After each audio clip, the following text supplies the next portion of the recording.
Hello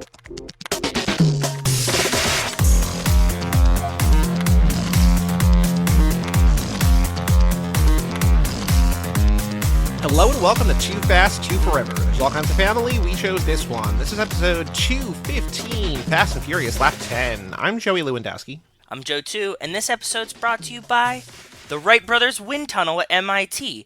It has been a powerful testing tool for aviation and spaceflight innovation, advancing research for industry leaders, as well as for MIT. Shout out to the Wright Brothers Wind Tunnel at MIT. Well, shout out to the Wright brothers, and welcome to Too Fast, Too Forever. After the break, we will be talking about Fast and Furious for the 10th time. But Joe, extracurricular activities, what have you been up to since we last recorded? Well, since we last did one of the main feed episodes. Nothing super duper much.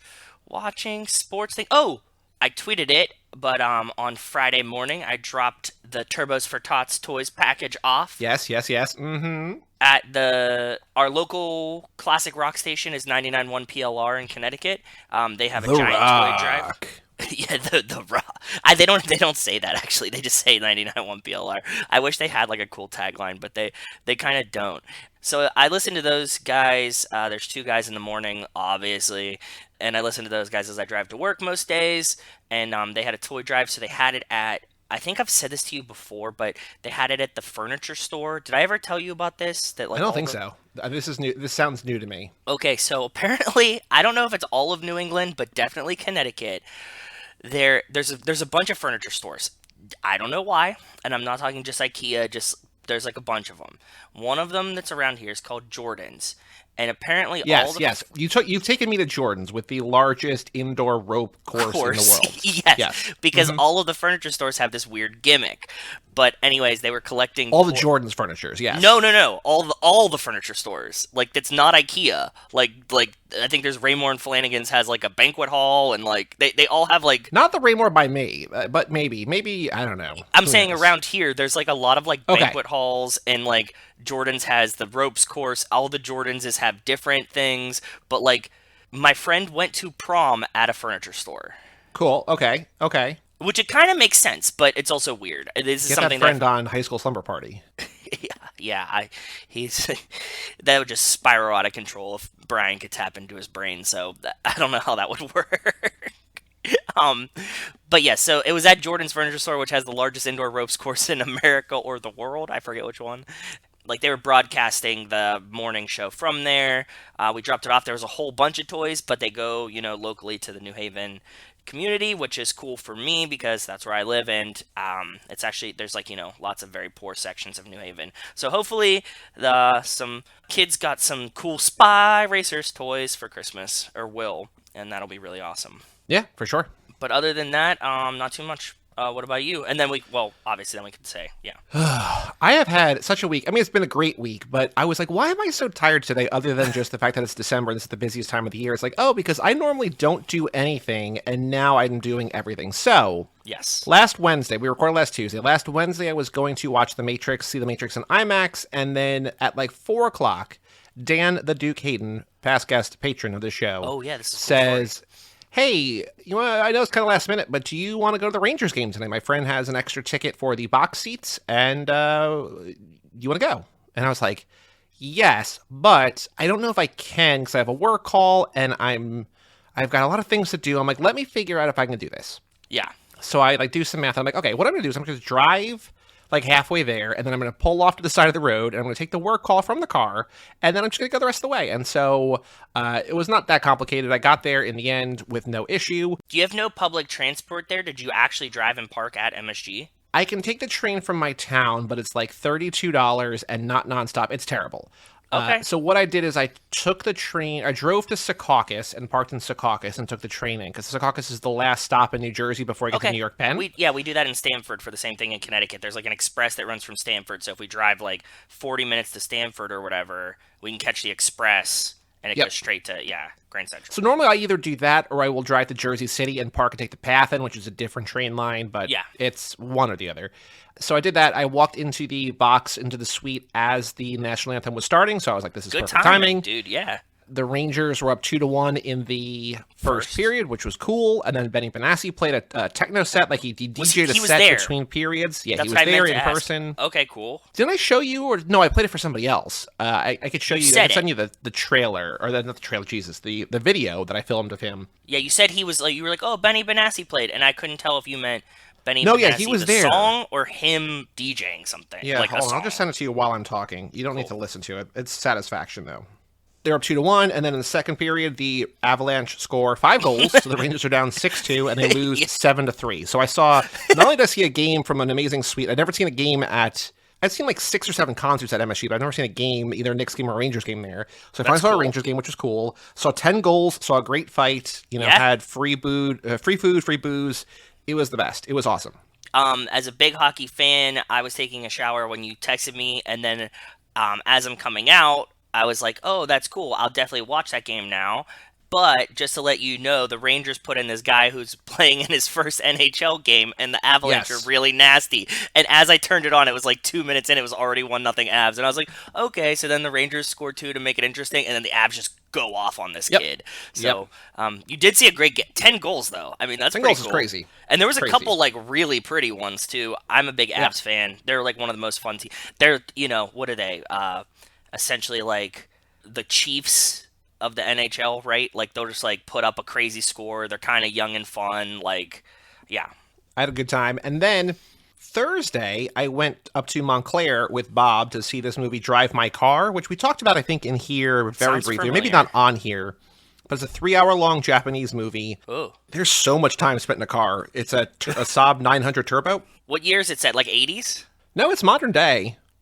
The guy it's a really old car that he's taking really good care of, and he just loves driving that car, except he's not really driving the car. It's a whole thing. It's a great movie, and it's one of those ones that like is likely going to be one of the, I think it's going to be nominated for Best Foreign Feature. Like, it's not going to be Best Picture, I don't think, but it's very good. So I really enjoyed that, because that's only in select indie theaters, so we saw that on Thursday night. Cool. Then I came home and watched a football game that we will not talk about, because neither of us want to talk about that football game. It wasn't good for either of us. No. Not really. Friday, I drove up to Providence to see, she's emailed in before, friend of the show, Desiree Curry, because she was having, her birthday is on Christmas, or Christmas falls on her birthday, if we want to talk about it in real terms. And so she was having a holiday party / birthday party, and also on Friday sort of did like a little birthday thing for me. She baked a cake that you had some of, and you really liked the cake. It was awesome. It's really, really good, yeah. She ate dinner next to Sung Kang once, which I talked about on the show. She met him. Cool. Yes. So that was the story there. So she has a holiday birthday party, whatever. Jordan, past guest of the show, Jordan Poland Clark comes up. We have a great time. That's Friday into Saturday. I ate so much food on Friday because she's a great cook, and her cousin Mike is a great cook, and just there's so much food. It was unbelievable. And then on the way home, because like basically halfway between their house in Rhode Island and my house is your house. So on Saturday night after I had dinner in Rhode Island, I came up or came down, I guess, stayed with you. We watched some TV. We watched the Patreon movie, The Boxer's Omen. Which is wild. Very, very weird. Very wild. Yeah. Hung out. We watched football on Sunday, and I came home. And now here we are on Monday. So, like, I was like, why am I so tired? Because I haven't had a night to just sit home and do nothing. Like, I'm glad that I haven't. Thursday, dude. Since Wednesday. Wednesday was the hockey game. Oh, I thought the hockey game was Thursday. Yeah, so you've been running since Wednesday. Thursday and Tuesday we recorded, so like I haven't had a night to just like sit on the couch and do nothing. Like I'm glad. I'm appreciative of it, because like I sit on the couch and do too much or do that too often, but give me a night to do nothing. So tomorrow night, I think, a night to do nothing. Sounds Thankfully. Perfect. Self-care. Thankfully. Self-care is good, man. The upside to all this is that I don't have anything to talk about, like, in terms of seeing things, because I haven't really seen things. I mean, we talked about The Boxer's Omen, but, Yeah, but you can hear that TooFastTooForever.com. Speaking of, we have a Patreon page, TooFastTooForever.com. Shout out to Cassie Wilson, Jake Freer, Ben Milliman, Nick Burris, Alex Ellen, Justin Kleiman, and Brian Rodriguez of High School Slumber Party. Haley Gerbies, West Hampton, Christian Larson, Jerry Robinson, Dan the Duke, Hayden, Renato DiDonato, Michael McGann, Lane Middleton, Lindsay Lewandowski, and Jessica Collins, a.k.a. Montez. Thank you all for supporting us at the $5 a month level or above. If you want those bonus episodes, if you want shout-outs on these episodes, if you want to help us pick what we watch, toofast2forever.com for all those things. Feel good for contributing to Toys for Children. You could donate. And Throw us for tots. Yeah. Swag merchandise, stickers, handwritten notes, our undying love and affection. What more could you want? toofast2forever.com. We also have an email address, family@cageclub.me and Joe. So we've been... Cuppeth runneth over. The cup runneth over. We've been saying for a while, like, oh, there's no emails. There's no emails. People are busy. And now everybody emailed. Perfect. That's fun. So buckle up. First email. There's a bunch. I mean, some are very short. Some are longer. Cool. You know. Yeah. First up, new reply to a comment on Dirty Mary Crazy Larry. Jerry Robinson replied to Little Bit's comment. Jerry says it literally says podcast in the title, not a full feature, friend. Jerry, I appreciate you. You know that we cannot really do that. Joey keeps it very clean and cordial, so I appreciate you. Thank you for that. Yep. On a similar kind of note, so we made, first of all, somebody bought a Cha-Cha-Cha shirt today, so shout out to whoever that is. Don't know anything about anything, just a shirt sale was made overnight. But then, my favorite person who ever emails us, Hannah Sacco at TeePublic. Hi, Too Fast. I saw you had some sales come your way over the last few weeks. One t-shirt. There's still plenty of opportunities to make some more with last-minute shoppers ordering gifts, blah, blah, blah. And then in the footer of her email, she's like, if you don't want to receive any follow-up emails from me, just let me know. So I emailed her back and I said, Hannah, I love these emails, but we make almost no sales. Please remove us from your list until we become mega superstars at least. Thanks. So I don't know that we're going to be hearing from Hannah Sacco anymore. But heart. The poor girl. What is she going to do? She might get fired, Joey. If she doesn't have emails to send to us, what is she going to do? You might have it's just we're just on a MailChimp mailing list at somewhere at some point. So yeah. We also got another comment. I'm saving the actual emails. It's just funny. I'm like, oh, we have so many emails and they're all like nonsense spam. We got a comment on our Universal Soldier Day of Reckoning. It just says, street dogs, always backs. See, I agree. Like sometimes, it's like, watch this movie on YouTube, blah, blah, blah, or like whatever, just another language. This isn't English. I don't know what it means, though. So street dogs, always backs. Street dogs, always backs. Shout out to them. Yep. Okay. Now the actual emails. Okay. Jerry emails in Thanksgiving. Oh, updates. Cool. So he sent this in December. It wasn't like this got buried in the email. He sent it a couple days after Thanksgiving. Cool. Sent it last week. Hope you guys had a good Thanksgiving, being with family, official and unofficial, because they're all types of family. Jerry, that's a choice you're going to have to make. You know what I mean? Yeah, it is. My Thanksgiving was fun. I was first at Ileana's grandparents, then did a 2-minute walk to her cousins and ate there first. Cool. One of her cousins is first. I guess we got more coming. I like One of her cousins is a cannabis delivery driver, had 6 blunts on him. Jeez. Okay. Ooh. So Ileana, me, her brother, and 4 of her cousins went outside and smoked them all, hitting and passing. That's when we did seconds on the food. Yeah, you take a walk with your cool cousin. You and your cool cousin have to take a walk every Thanksgiving. That's the way to do it. So that's seconds. So that's the second round. Okay. Then we went back and forth between homes 2 more times till hit 7 since I had to work the next day. After that day, I was stuffed and faded like I was King of the Hill. And speaking of King of the Hill, I missed that show, especially when Bobby took a woman's self-defense class and yelled, "That's my purse." Spoilers, Jerry. Haven't gotten there yet. I'm only 4 episodes in. Yeah, Joey's just started watching it, right? I think you mentioned it, but he's been watching. He just started watching King of the Hill, so you could hit him with the references whenever you want. Shortly. When he catches up a little bit. You know what the really weird thing about that is that yesterday's episode, quote unquote, yesterday, the one I was supposed to watch yesterday, which I have not gotten to because I was out of town, was called Westy Side Story. So, West Side Story now in theaters. And there's a West Side Story movie or episode in King of the Hill. So just like, okay, season 1, episode 6, I think. Who knows? That's a joke because when Joey was here, I've had a long conversation / joke with Rachel that I say the last thing the world needs is another West Side Story because it's been pretty much on Broadway for 60 years now. They disagree because Joey's never seen any of them, right? I've never seen any of them. Yep. Didn't even know till yesterday or until 2 days ago that it was based on Romeo and Juliet.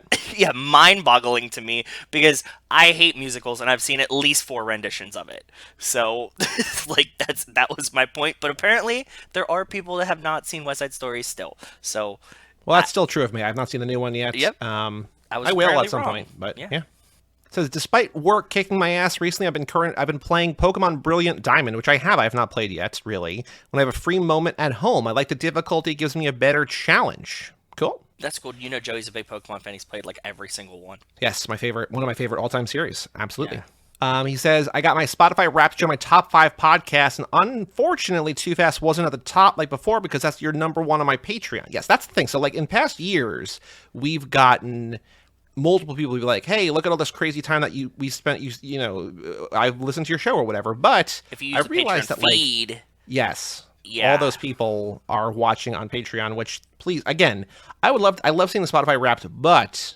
if you are a patron, listen to that because you're never missing anything. You get everything early. You get bonus episodes. It's right in the welcome email when you get it. It's the better choice. It's the only choice. Yeah, exactly. So don't feel bad, Jerry. You're doing the Lord's work. Just like Mark Hoffmeyer doing the Lord's work by doing my favorite movies that have Fast and Furious starring or directed by Fast and Furious people. Yeah, Mark is always like he. It seems like he like once a week tweets directly at us, and I don't think he does. He just loves Fast and the Furious that much. So no, he just loves the same exact movies. Yeah, it's the same thing. Like he's just favorite movies with driving, favorite movies with other vehicles. It's just like okay, cool. Yep, perfect. Yeah. I do love those lists though. They're great. They're fun. I've been going to the gym 3 times a week. Early morning before work has been pretty good so far. I'd go after work, but that's usually when it's busy and I can't really use any machines. That's all for now. I have to somehow get up for work even though I'm completely sore AF. Oh, he sent us at 4:48 a.m. Pacific time. Jeez, Jerry. He's on the rock schedule. Jesus. I know. He says, be fast, never last. Don't get past or you lose that ass. Ja Rule knows. No Monica. Well, thank you, Jerry. Thank you, Jerry. Keep it up, bud. That's awesome. Good job. You're braver than I. I'm not waking up early in the morning for anything, especially exercise. That's last on my list of things to wake up for. But congrats to you, bud. Yeah, shout out Jerry. Keep clanging and banging. Clanging and banging, yeah. Yeah, on Saturday morning when I was at Desiree's house, I was like, I don't want to do anything, but I still woke up at 7:15. I went for my run in the morning so I could get that in, and then after I got back from your house last night, I did my run last night. So you can't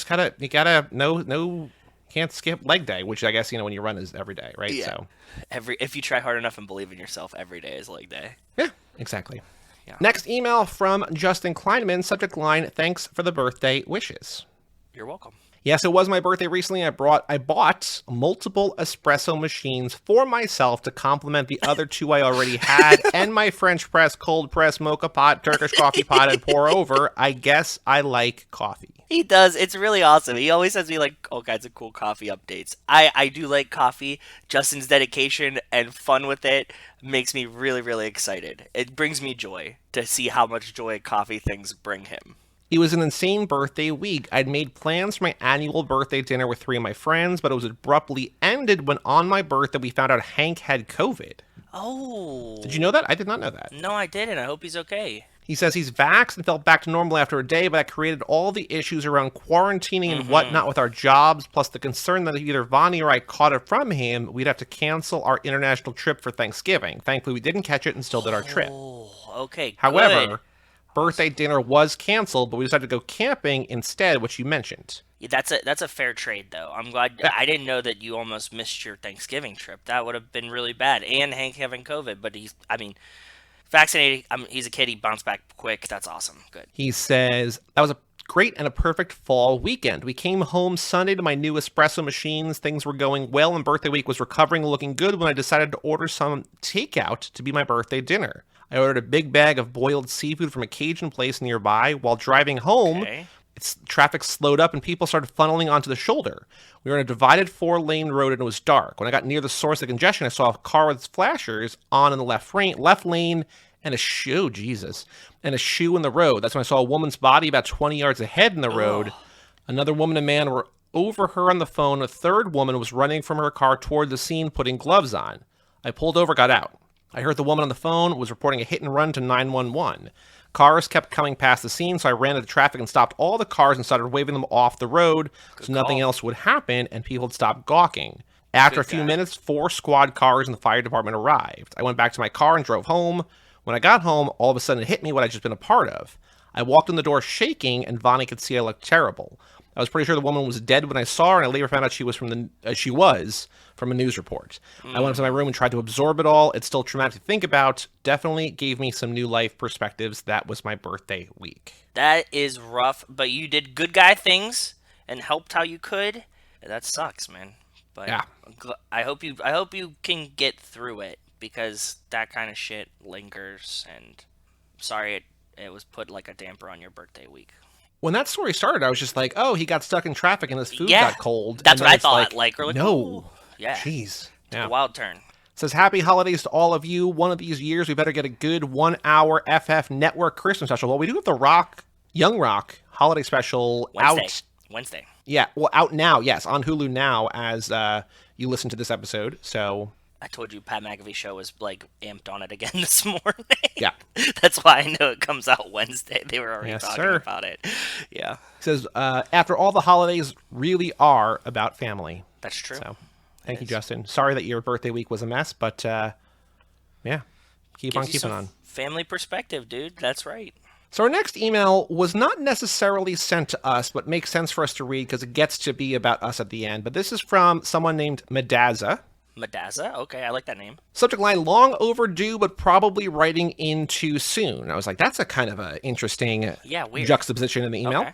Madaza says, hey, y'all, or whoever reads this, I haven't written an email in ages, and it's going to show. Okay, well, here I am. First time, yeah. I was thinking recently, I would love to go back to a time where I didn't have email. Yeah, so that's a give and take, because that would also mean a time when you had to use the phone, which is terrifying for me. I hate that.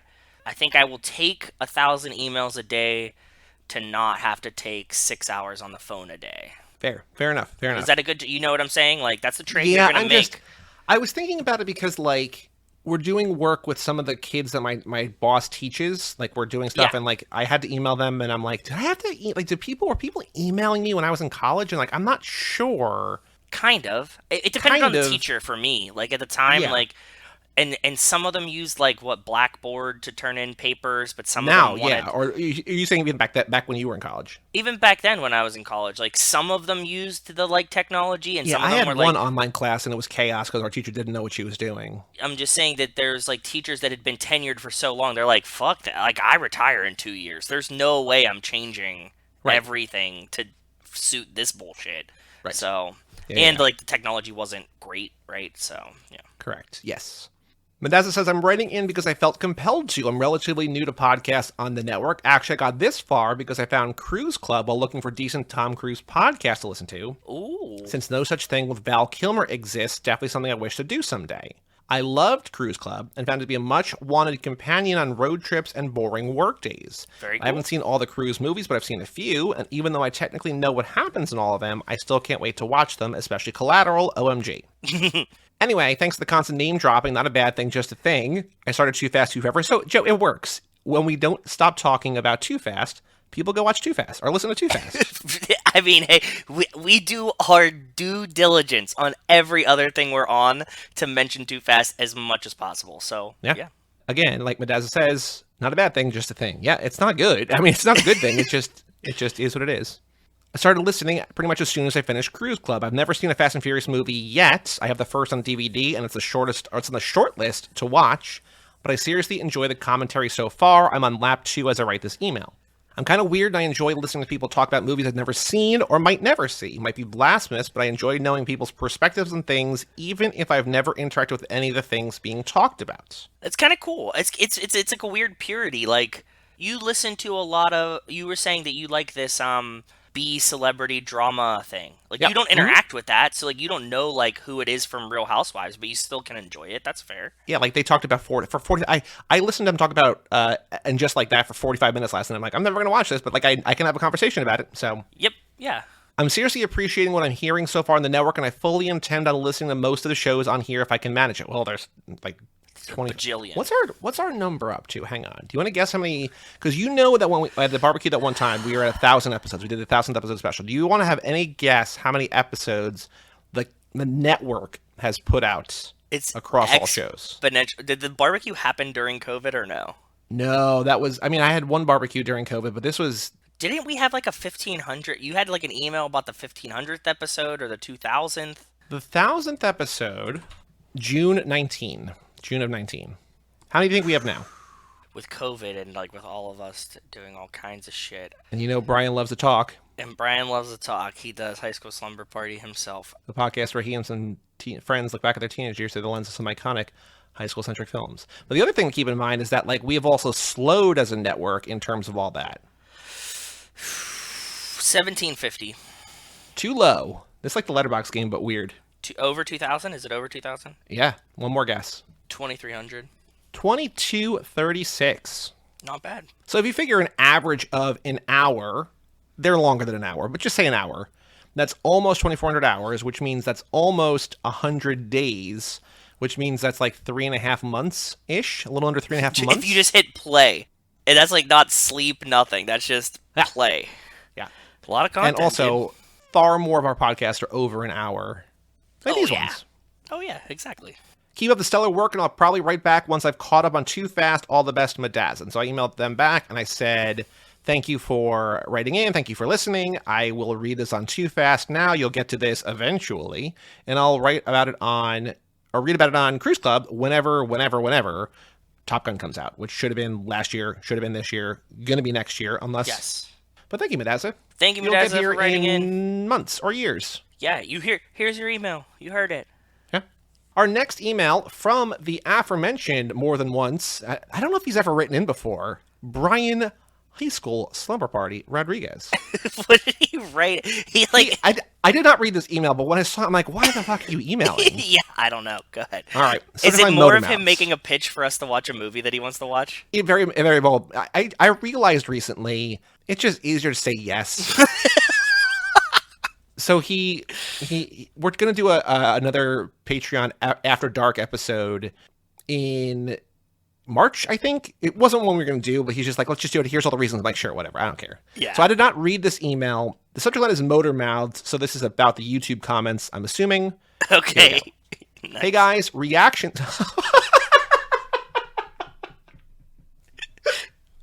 What? Reactions to your latest Too Fast, Too Furious episode. First off, Joey just learning what a 10-second car in episode 213 is hilarious, but I get it, not a car guy. All the love. Second, show Cole Hauser some more love. Okay, we'll try. You know Cole Hauser? No. Carter Verone. Yeah, that's okay. That's what I thought. And this is something I know that you're going to have in your heart soon, I think, based on what I was hearing you and Rachel talk about yesterday. What? I don't watch Yellowstone, but I know from cultural osmosis that Cole Hauser is having a moment right now. Are you guys going to watch Yellowstone? I've been trying to convince her to. She doesn't. She says she's not really into it, but everybody says it's good and it seems like dumb fun. So I would give it a shot. But she seems reluctant. He better return for Fast and Furious 10.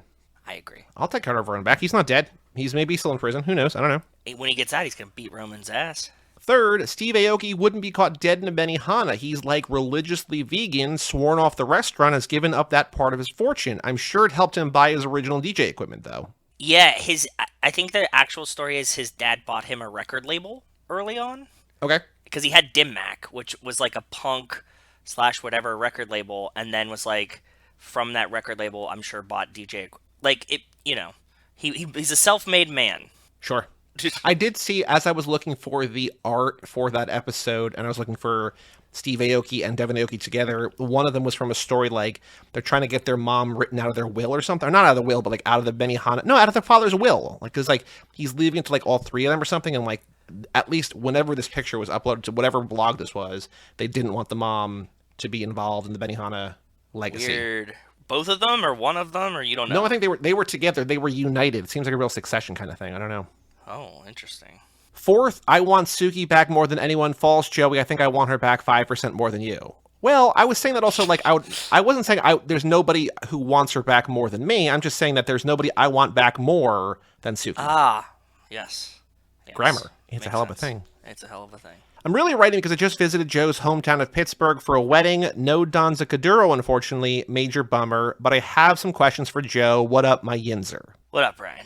So here's question number one. Where is the ideal Fast and Furious drag racing or car chase in the Steel City? Meaning you could theoretically shut it down from the cops or evade the cops and go really fast. Also, needs to have some kind of unique visual Pittsburgh quality for the movie. I'm going to say right before you even answer, on the water. Three Rivers right there, just on the water, dragging on the water. Oh, like boats at the point.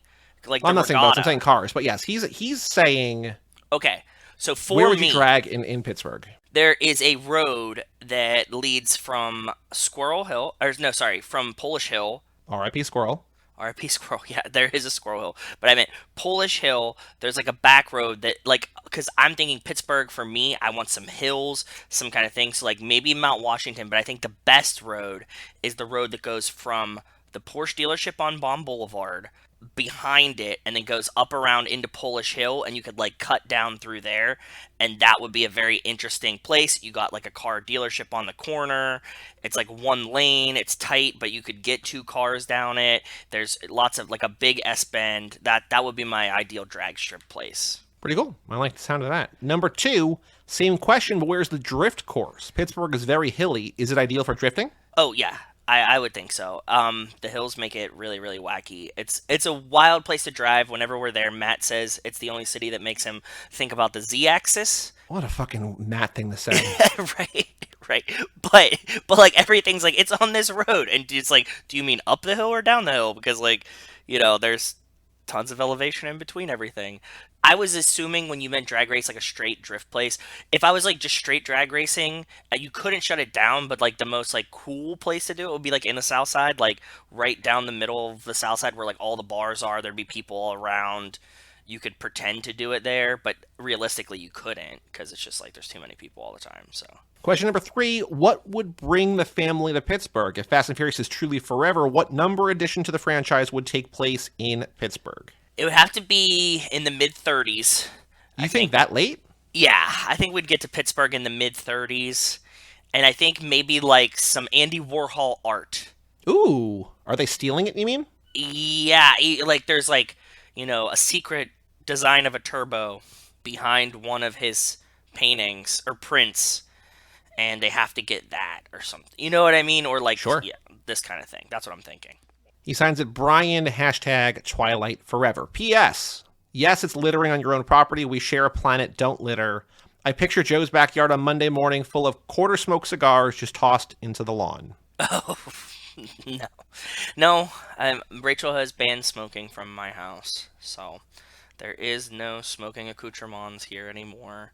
But yeah, it's fucking, come on, that's leaves. Like, as long as you don't throw the band in the yard, it's just going to decompose, so. I like that the Gmail autocomplete, like the suggested replies to this are got it, I'm on it, and wow.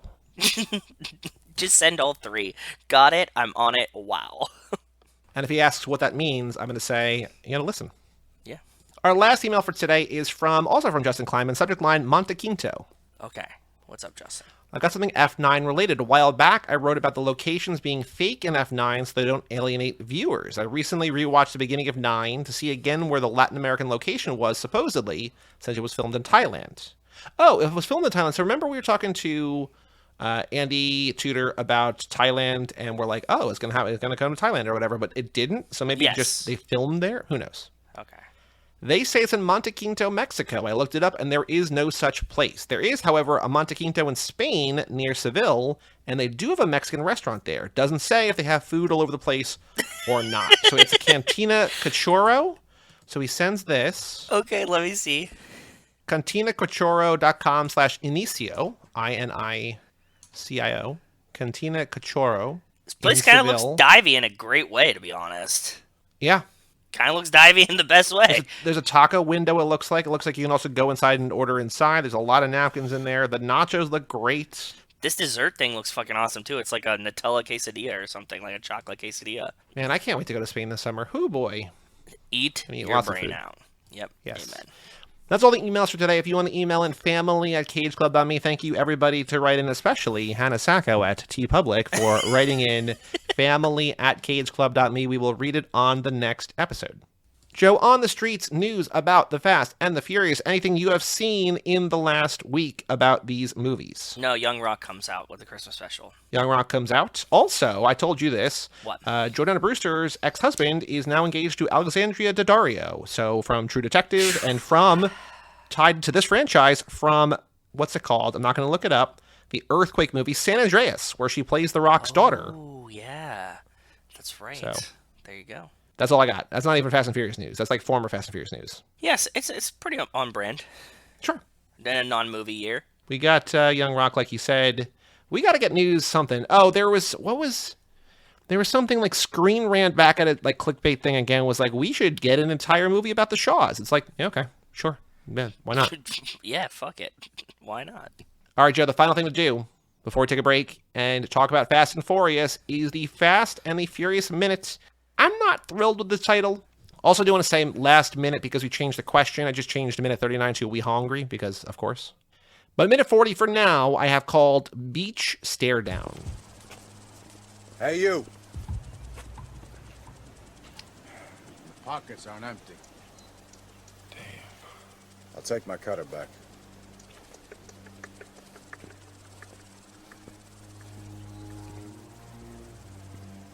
Stupid ass.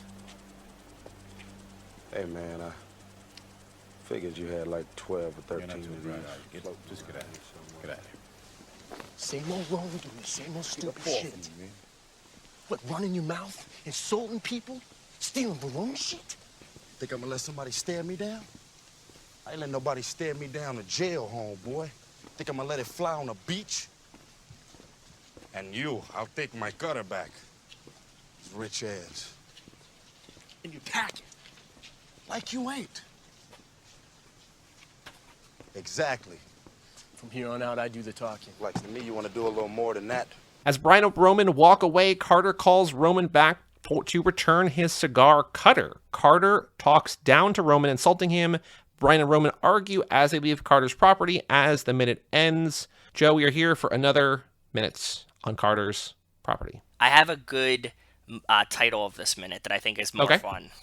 Can we make it, and I'll take my Carter back, and then it'll be Carter Verone, but then dash Roman Pierce? Okay. Yeah. Do you like that? Mm-hmm. Okay, cool. So in this minute, I got a lot of notes. Okay. So Roman's pockets have never been empty because he says, pockets get empty because at the end, right? At least in this movie because he's got the cigar cutter. Because Carter says, "Hey, your pockets aren't empty." So I guess later Roman is quoting Carter. And he's carrying, so and he has a gun in his pocket. Like and you ain't. Yeah. Exactly. I never noticed until this minute breakdown, I never saw Monica scolding Roman by slapping his wrist with her fan. I think that's very cute and very fun. I think it's very cute, very fun, and I would like to use that as the question. Okay, cool. Yep, I have. Yes. Yep, I saw that. That's perfect. That's exactly what I would like to. Very brotherly. Brian puts Roman in a bit of a chokehold headlock as they walk away. Yes. Watching some UFC at your house. Very UFC on the brain. Very true, yeah. It's funny to me how much tougher Roman sounds talking about Carter than talking to Carter. It's kind of his MO, though. He's always very tough when he's talking about himself and about himself to women as opposed to actually in the situation that he's in. I wonder, and it goes back to the new title of the minute that you gave it. Roman's impression of Carter Verone is so over the top. It's so and awesome. So accented. Yep. In a way that Carter is Hispanic, right? Yeah. But he doesn't really speak he speaks with an accent, but I wouldn't detect it as a Hispanic accent, like a Latin accent, right? It's just it's like Roman doing an impression of a white person on the phone. Is what it mostly sounds like to me. Yeah, he's doing a Karen basically, right? But he's doing it in a very stereotypical fresh off the boat from Cuba, and it's just well, that's not how he talks. He's just you can make fun of Carter for so many things, but the accent, not really one of those things. Nope, not at all. But he made him Spanish for some reason. I think he is, but it's who knows? I don't know. He doesn't sound Spanish, right? Yeah, that's what I'm saying too. He does give him a weird accent. He tries to, Carter makes it sound a little bit Spanish, but also it's weird. My only other thing that I want to ask you about is Roman in the last line of the scene says, the minute, looks to me like you want to do a little bit more than that in terms of Brian saying from here on out, I do the talking. That's just him talking about how he has a crush on Monica, right? Or is there something else that I'm missing? No. He's saying that he's from here on out, I'll do the talking. And right. He's you're trying to make out with Monica Fuentes. And right. That's what I thought. It. Okay. Yes. Yeah. Yes. Okay. At least that's what I'm getting from that. It's he's again saying, because you're staring, bro, or whatever. I saw you looking at her ass. It's a continuation of that. So that's all the character moments. I see you have some things, but anything else you noticed before we talk about the specific things you found? Anything else of note in this minute? Because again, one more minute spent at Carter's house. One more minute spent at Carter's house, only looking at their faces in a yard. A big yard, beautiful yard. On the turning bay. A corner by the water, but still. There's yellow kayaks behind Roman for some reason, right on the embankment, right? So cool. I was like, oh, that's weird. but cool. Makes sense. You have this huge-ass yard. It kind of seems like that part that they're at, it seems like there's like a beachfront walkway that's public there. Okay. Did you get this feeling too? Because there's like a garbage can or something, like a little pole, like a lit pole that has like a cigarette ashtray at one point. All the more reason for him to not throw a cigar on the ground. Just put it in the ashtray, bro. Yeah, but that was far away from Carter because by the time they get around the thing, there's that. The main thing that I was thinking about while watching this is that the implications of Carter being like, you stole my cigar cutter. I thought you had 1,000 of these. And I posted it here. It looks generic, right? When I saw it, it's just a stainless steel guillotine cigar cutter. And if you click the thing, you can buy 3 of those on Amazon for $12. Feels like a nice Too Fast giveaway.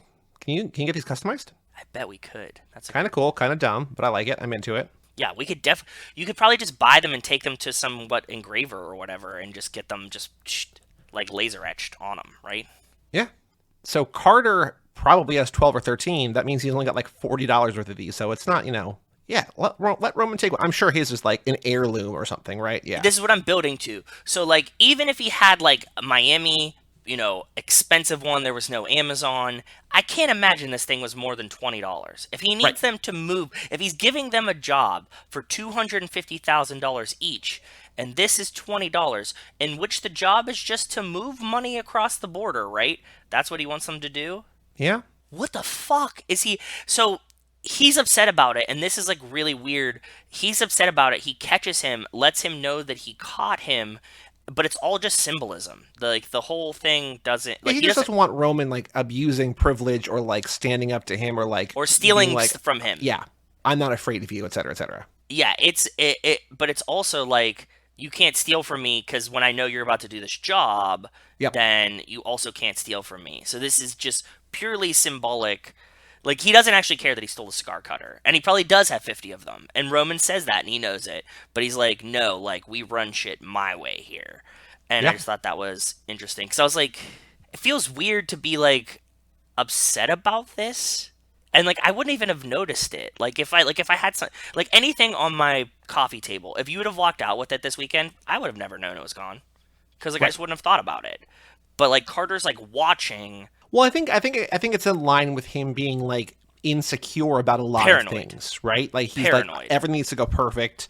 I need to watch everything at all times. I need to watch these security cameras. I need to do this. I need to do that. Whatever. Like, I need to be king of my domain because, and I think to a certain extent it's good because like it's where he's gotten this far, right? Because it's successful, but it's also like, dude, just relax a little bit. That's what I'm thinking too. Yeah. So that was my thoughts while I was watching this minute. I just found that kind of interesting. So now this minute, the question, should we say how does Monica scold Roman? I like that. And I had some ideas for additional things because that's part of what I run through whenever. Yep. I was going to say she does like the tisk finger. Right? Okay. So far, how does Monica scold Roman after Carter catches him trying to steal the cigar cutter? She gives him the tisk finger wag. Wrong. She slaps his wrist with her fan. Yes. Right. We need 2 more. She says, ooh. Well, is that scolding him? Yeah, I think so. Saying, ooh, okay. Yeah, I like that. Ooh, you're a bad boy. Okay, we need one more. Ooh, you're a bad boy. She spanks him. That's actually really good. Yeah, that's like an easy no answer. She spanks his little butt. She spanks his butt as he walks away. That would be something weird. I mean, it's clearly not that, because that clearly didn't happen in the movie, so it doesn't really matter. But now I'm thinking about it, and I like it. Can you imagine if she was just like, good job, team, and like just did like a football player spank as he walked away? Well, it's like, it just reminds me in Kill Bill 1 when they're in the House of the Thousand Leaves, or House of the Blue Leaves. Uma spanks the little kid with her katana after she like slices his katana. Yes. Like, this is what you get for playing around with samurai swords or whatever. And she's like, go home to your mama. Yes, I agree. Yes. But this is like a little bit more sexual because this movie would be a little bit more sexual than Kill Bill 1. Yeah. But, well, the Kill Bill 1's not sexy, but minute 40 and I'll take my cutter back. Carter, Roman. How does Monica scold Roman after Carter catches him trying to steal a cigar cutter? She slaps his wrist with her fan. There's only 2 of these answers that like are realistic. Is either fan or finger wag. Yeah, I think so too. So, dear listener, you better get it right. Yeah, that should be a pretty easy one. Any other thoughts about this minute? Are we finally going to be off Carter's property next minute? I hope to. They're getting in the car at the end of this minute, so yes, I hope to God that they just go somewhere else. We were talking about this beforehand. I did not remember them being at Carter's house for more than 4 minutes, but apparently they were. This is a much longer scene than I thought it was. True. Let us take a break and let us come back and talk about Gal Gadot in Fast and Furious.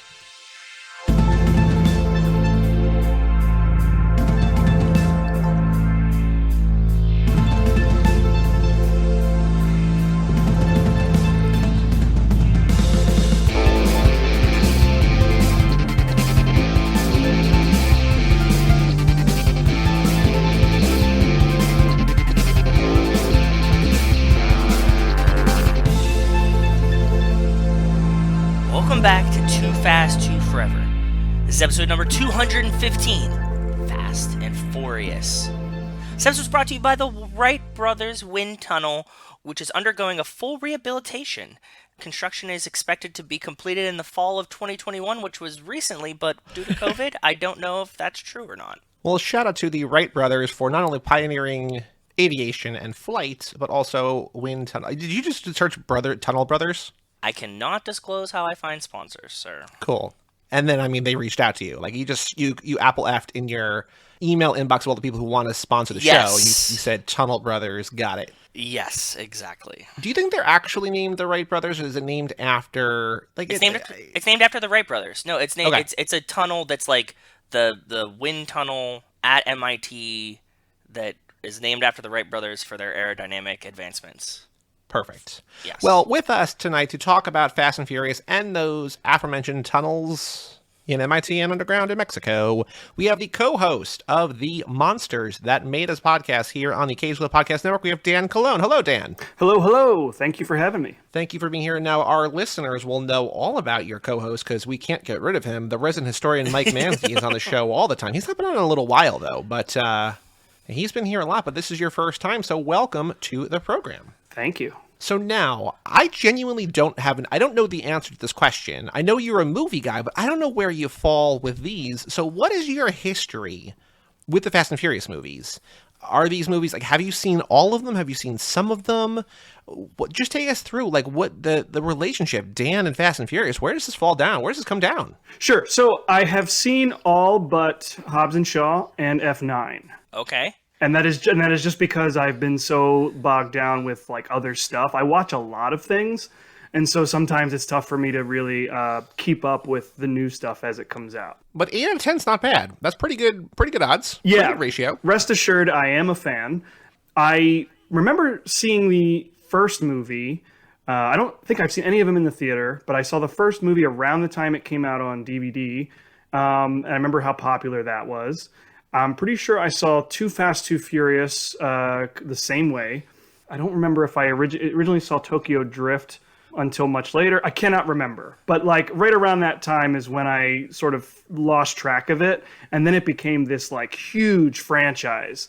And I thought, okay, this defied all expectations on my part. And I guess at some point I'm going to have to like get around to watching these. And I want to say a couple years ago, maybe around the time you guys started doing this podcast. How long has it been now? It's been just, it's actually like our 4-year anniversary show, Joe. I mean, I think it was at the beginning of December, but no, wait. Yes, the beginning of December. This is the 4-year anniversary of the first episode of Boyfriend Material. So happy birthday, Ryan Gosling. Not really birthday. But yeah, we've been doing this for 4 years, since December of 2017. Okay, so I want to say like sometime around then, I decided that I was going to finally catch up and commit to the franchise. By that point, I think there were only 7. And so I had like the box set. No, there were 8. The only reason is because we our first one that we watched new for the podcast was Hobbs and Shaw, but 8 had come out that year though. 8 was like in April-ish of 17, so it was still relatively new-ish. Okay, so I got the one box set that came out with like the first 7, and I had planned to eventually get Fast 8. Ended up getting it for Christmas later that year. So I was caught up until Hobbs and Shaw, and then I just, I haven't filled in my library. So my first real experience, like as a full-grown adult watching this whole franchise was spent like over the course of a single day.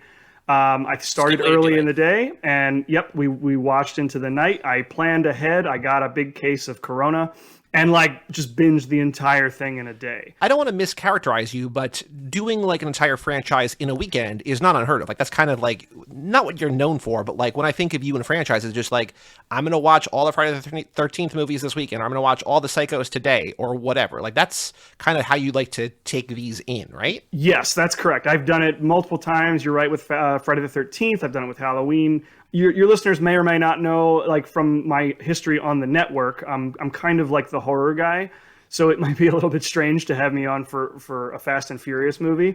No. I thought about your connection, and there's a couple different ways that this movie fits into what your specialities are in terms of the movies, but we'll get to that in a second. But yes, you are traditionally, I mean, there's a lot of horror guys, but you are like Mike's horror guy, and when Mike is a horror guy, that's saying something. Yes, that is true. Yeah, and then Brian tends to have me on to do horror movies too. So yeah, but Brian's a horror baby. I mean, he's growing up. That's but, true. You know, everybody's a horror guy compared to Brian, because Brian's just like, I don't know, I've seen one movie, so yeah. I like franchises. When it comes to my movie library, I tend to try to complete a franchise, even buying the absolute dog shit. If it's part of the franchise, I gotta have it. So I did all of Fast and Furious, or at least the first 7 in a day, with a case of Corona, and it was a great time. That's something I haven't even done. Like I don't know. I've seen, I think 3 in a day is the most I've ever done, and that was on an airplane where I wasn't even paying attention to them. Joe, what's the most you've seen in one day? Oh, wait, no. Like, I mean, I've also seen 4 or 5 in a row on mute on, like, Thanksgiving or Christmas when it's on, like, that's what I was TNT saying. Or something. But, actively paying attention like Dan is, I don't know if I've ever done... more than 1.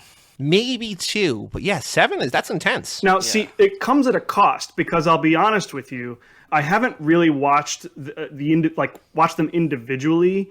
So it's one long story, yeah. So I really have a hard time discerning what happens when I think back to this franchise. But I did rank as I went. So my ranking is like. Oh yes. So are you doing from top down or bottom up? How are we starting those rankings? Well, we can get to it whenever you want to get to it. I just let's do it now. Want to let you know now's that the time. When I did my ranking, it was like hot off the press. You know, like I had just watched the movie, and then I'm like, okay, how does it stack up to what I just watched? So I didn't really have to think too much about it. I had just seen them. So yeah, okay, we can get into my rankings. All right, you want to do bottom up or top down? However you think is going to generate more suspense. I don't think that my top or bottom are all that surprising.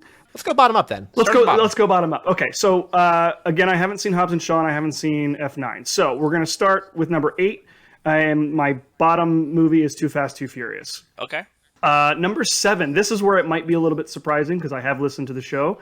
Now, my number 7 pick is Fast and Furious 6. That is low. Very low. I don't remember why. Like, again, having watched the whole thing in a day, I don't remember why I had 6 so low on the list. Well, so I can say, if you watch it right after 5, you're either going to think, and I've never really thought about it this way before, I think you're either going to think, wow, that's more of the thing I loved, or that's a worse version of what I just watched. Yes. That absolutely could have influenced my decision. Because it's great, but if you're not feeling it or whatever, it's in a bad way or whatever, a worse version of 5. But if you're like, 5's amazing, I want more of that in any shape or form, it's also great. But maybe, I don't know. Right, and it could also have something to do with me not really understanding at the time some of the hallmarks of this franchise in the way that they sort of retcon the story to make the current movie work. You know, like I was not prepared for that. I think it's a great thing about this franchise now, and maybe if I were to go back and revisit it, I may feel differently. But in the moment, it's possible that just threw me, and I didn't really care for it. So number 6 is your number 7. So what's your 6th favorite Fast and Furious movie? Fate of the Furious. Okay. Number 5, I've got Tokyo Drift. Okay. 4, The Fast and the Furious. The original one. Okay. Yep. Number 3 is this one, Fast and Furious. Honestly, pretty high for most people, but yes. I've realized that having listened to your show. Number 2, Furious 7, and number 1, Fast 5. Correct. That's the correct answer. Yes, thank you. Yeah. So now, I was thinking while you were ranking those, I think I know the answer to this question, but what is, since you are a completionist and you're a franchise guy, what is your favorite franchise? I think I know the answer, but so I won't spoil it. Oh man. And so I'll give you an out. I can do favorite horror franchise and favorite non-horror franchise. Sure. I mean, my favorite movie of all time is Back to the Future. Oh, I didn't even think about that one. Okay. Like, my natural inclination would be to say the Back to the Future franchise, but I don't think that the trilogy is necessarily as great a franchise as that first movie is as a single movie. Okay. Yeah, I don't know. I've never really thought about my favorite franchise. Do you know what I'm thinking I would say for you? You hit me with it. Bond. Oh, that's a good. I mean, yeah, we're going to talk about Bond tonight, I'm sure, because a lot of that went through my mind as I watched this movie. Well, that's what I learned from watching the Bond movies this year, is that they're all basically, not all of them, but a lot of them are reactions to what else has been come out. So like there are like the sort of Fast and Furious Bonds, like, yeah, and not a good way or a bad way. It's just like this is what movies kind of look like at the time, and so it's just like, yeah, okay, cool, right, yeah. I mean, that's a really good guess. Like a lot of movies, my favorites tend to depend on the moment. Oh, for sure. The day or the week you ask me. Bond would certainly rank very high on my list. I would be comfortable saying Bond is my favorite non-horror franchise. My favorite horror franchise, I think, probably going to go Friday the 13th. It doesn't take the biggest risks, but it's thoroughly entertaining from start to finish.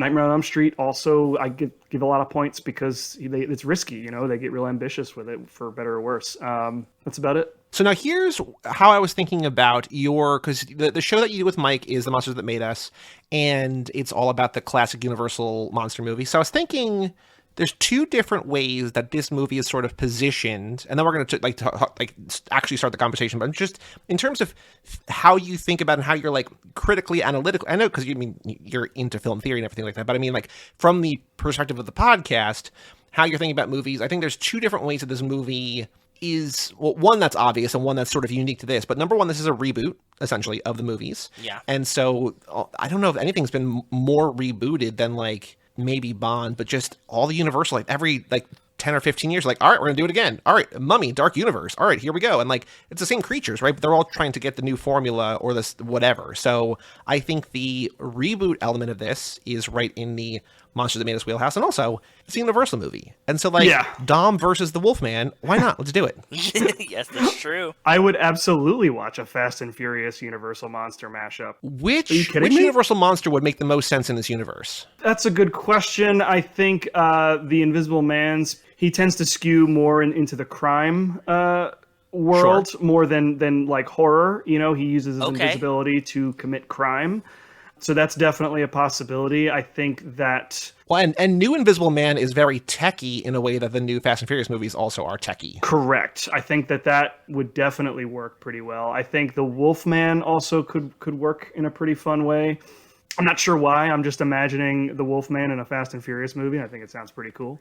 Well, especially if that Wolfman is Ryan Gosling, because I mean that then combines the two things that Joe and I love, and Ryan Gosling and Fast and Furious, right? Sure. So. Yeah, and also the Wolfman tends to, Wolfman movies tend to play with this theme of, like, the two sides of a man, and I think that this particular movie tends to really play with this idea of, like, you got two characters who are two sides of the same coin, both working towards the same goal, but one's inside the law, one's outside the law. So I think that duality of man theme could work with a Wolfman. That makes perfect sense. Also, yeah, like a Jekyll and Hyde are kind of Dom and Brian just in separate. I mean, a lot of things are two different people, but like Dom and Brian kind of Jekyll and Hyde, sort of. Well, Dom himself is kind of a Jekyll and Hyde, right? He's got also this past. Yep.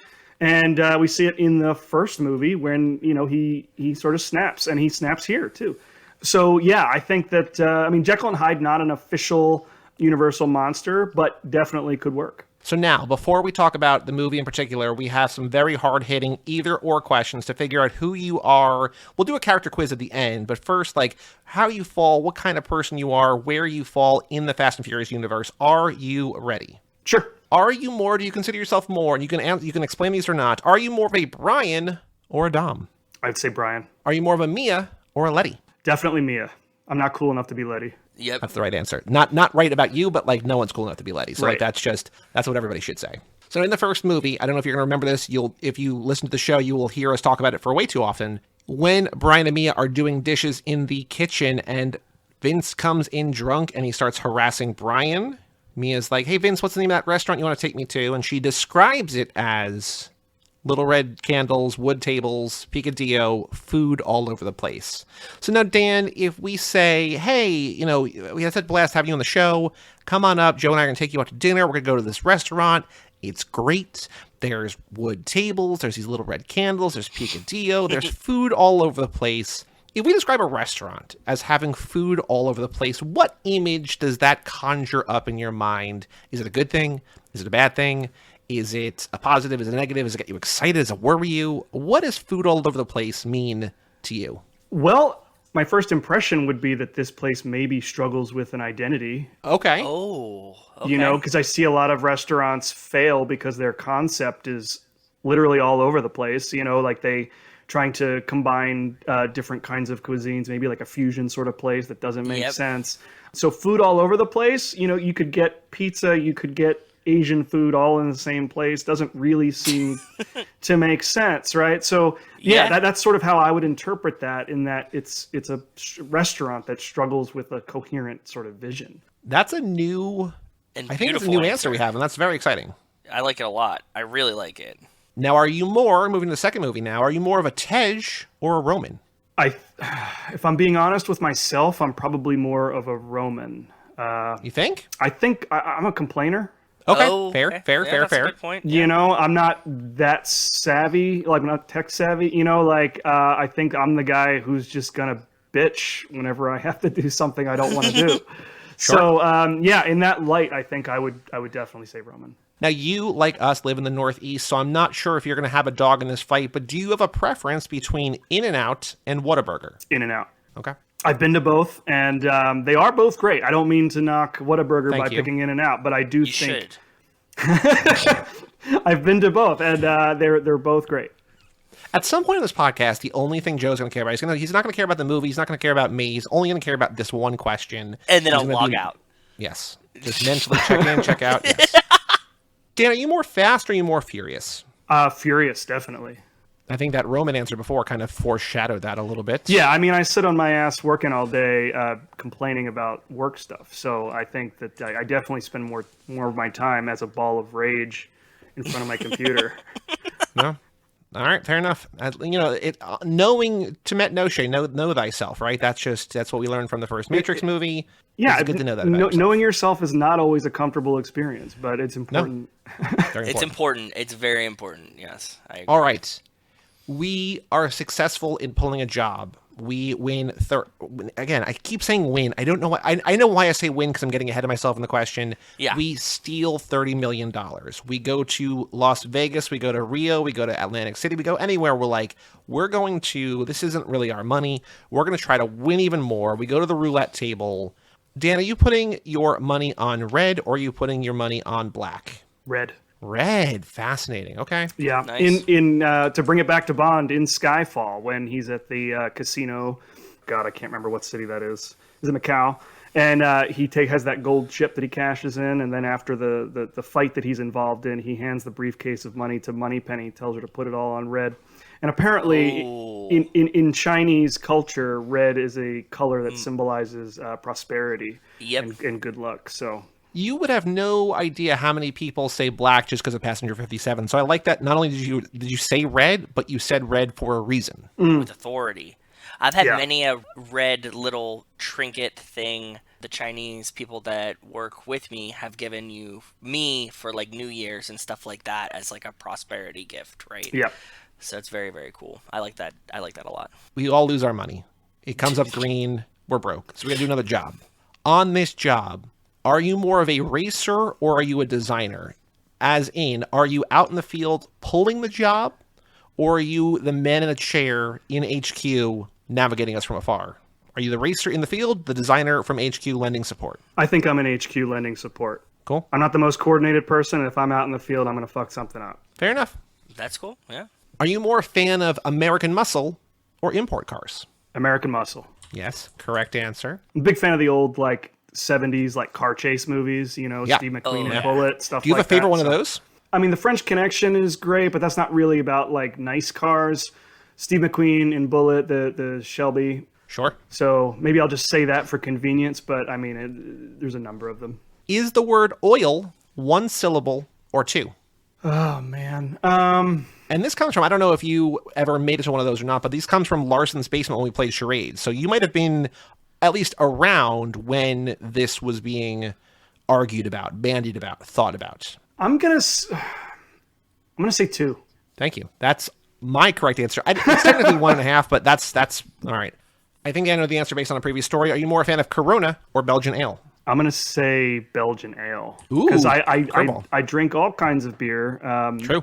I like a theme, which is why I bought a case of Corona for my Fast and Furious watch party. But really, I prefer craft beer. So now, on this second job, we're like, Dan, shit has hit the fan. We need you to come out here. You get in your car. You get in your American muscle car with a Belgian ale in the cup holder, and you come to where we are. And we're like, Dan, we need you to distract the room. We need you to sing a song karaoke style to give us time to do whatever we need to do in the other room. What song are you singing? Rock Lobster. Ooh, okay, cool. I often daydream about being the front man of a B-52's cover band. What would the name be of the band? I haven't thought about that. I haven't gotten that far.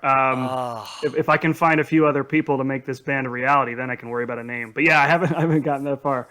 I just like doing B-52 songs at karaoke. Because the voice is so weird that, like, you can make it sound good, but you can also, like, be like, it's close to Fred Schneider, right? So. Yeah, he just sort of yells into the microphone, but if you can do it with, like, a sort of flamboyant kind of flair in your voice, you can do it. And you can put your own spin on it, because it's so weird. Yeah. So. Is there an improv game? Yeah, hey, Fred Schneider, what are you doing? And, like, you just say, like, a crazy nonsense thing, and that's just, like, a way that people get ready for improv to do improv.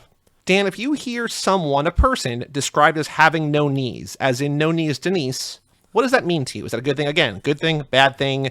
No knees. No knees. First thing that comes to mind is that maybe somebody who is a larger person to the point where joints are less discernible. You know how somebody can like sort of lose their ankles when they put on a lot of weight? That's sort of where my mind goes with that. Fair enough. I like that. I think that's also new. I think that's a new perspective there too, so that's good. Knowing you are safe either way, would you rather drive a car into a plane as it's taking off or out of a plane while it's in the air, guided to safety on the ground with a GPS-guided parachute? Into a plane, out of a plane. Which adrenaline is more your speed? I think I want to drive into the plane. Flip side of the coin, things go disastrously wrong. Would you rather die in a fiery explosion or by drowning in icy water? Explosion, hands down. I do not want to drown ever. It sounds terrifying. Both of them, yeah. They're both terrible. Yeah. Revenge of the Nerds or The Dark Knight? Dark Knight. Now, you have not seen the movie yet, but you know both the characters. Would you say you were more of a Hobbs or a Shaw? I want to say probably more Hobbs. Wow. Each seems like a reach, if I'm being honest, but I'll go Hobbs. And the final question, before we ask another question to kick off the conversation, where we're probably going to ask you more questions, do you have a favorite character in these movies? Yeah, I really like Han a lot. I get the appeal. When that movie blew up and everyone's like, oh, this movie's actually really good, I'm like, all right, let me check it out. And like, I get it. Han's super cool. And then in the sequels, he's still super cool, like effortlessly cool. Yeah. Good. You passed the test.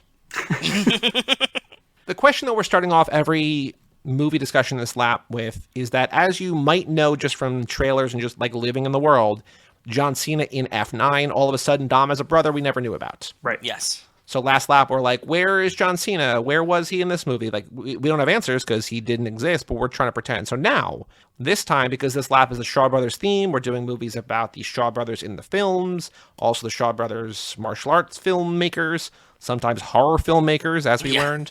Yeah. Who in this movie would you like to see have a sibling or a family member? So basically, someone who exists in this movie or in this world or whatever, we add another character who's not on screen, just add them to this movie, and all of a sudden there's just another person, just to, either for fun, for dramatic tension. If you want to think on that, if you don't have an answer, Joe, I'm sure, has an answer. I hope that he watched the movie with this in mind. I have a couple answers tonight. Yeah, I've got an answer. I would like to see Letty have a sister. Ooh, okay. Oh, that wasn't one I was thinking at all, dude. Awesome. We have no other Ortizes, right? We don't know anything about her family. Just that she was like, a little kid who always loved Dom. Then she grew up and blossomed into a woman, and Dom loved her too, right? So yeah, I like that. Yeah, that would be very interesting. Dan just kind of blew my mind. I never even considered.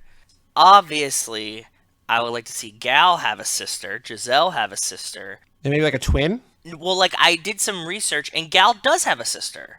Did you know this? No. Yeah, she's like just like a very private sister who's about because there's not much about her. She kind of keeps her like under wraps, and she's like 9 years younger than her, and she has a little sister. I was like, oh, that's very fascinating that she does. But then I was thinking like, no, who I would like to see have a sibling is, I forget his name, the henchman though, not Campos Braga. Phoenix, yes, Phoenix. I would like to see Phoenix have a brother, and they could be like, evil henchman duo as a brother. Phoenix and Ashes. Oh, Phoenix in Tears. Well, what was it? Spoilers for Harry Potter. Dumbledore had a bird who died and became a phoenix. No, the phoenix burns itself. But as a second life, it comes back to life. Yeah, exactly. There's a video game or something where a phoenix becomes another bird in its second life. I don't remember. It's a Final Fantasy game. Pokemon? Wes might know. You're just talking about Pokemon. Yeah, it's not Pokemon, though. There's no Phoenix bird. There's no Phoenix Pokemon, I don't think. Moltres? Well, I guess Moltres. What's strange about this movie in terms of the family thing is that, like, so much of this movie is just the characters from the first movie, right? It's like, it's the main three. Did you have a pick of who you wanted a sibling of? I was thinking Gal, but I think that, Giselle, but I think that you've already sort of hit on that. Another Dwight could be cool. Like, Dwight's a female Dwight who's exactly like Dwight. What would her fetish be? Hands. Like hand models like Seinfeld? Yeah. Like, these are the most beautiful hands I've ever seen. George does have beautiful hands. I think, because, the movie does make such a conscious effort to simplify things, right? It's like, these are the three that we're following. That's all you need to worry about. Yeah. No, you know what? No, here's what I want. It doesn't really pay off in this movie, but it sets up future movies. I want to see Stasiak's wife or husband, just Stasiak's partner. That Stasiak it's like, honey, I'm going to work today. Got to go another day at the FBI. Love this job. Things are great. And then Stasiak comes home with a broken nose. And they're like, what the fuck happened to you? I thought you have a desk job. Yeah. Like, he's not like out in the field. Like, he's literally at a desk. So, Stasiak's partner.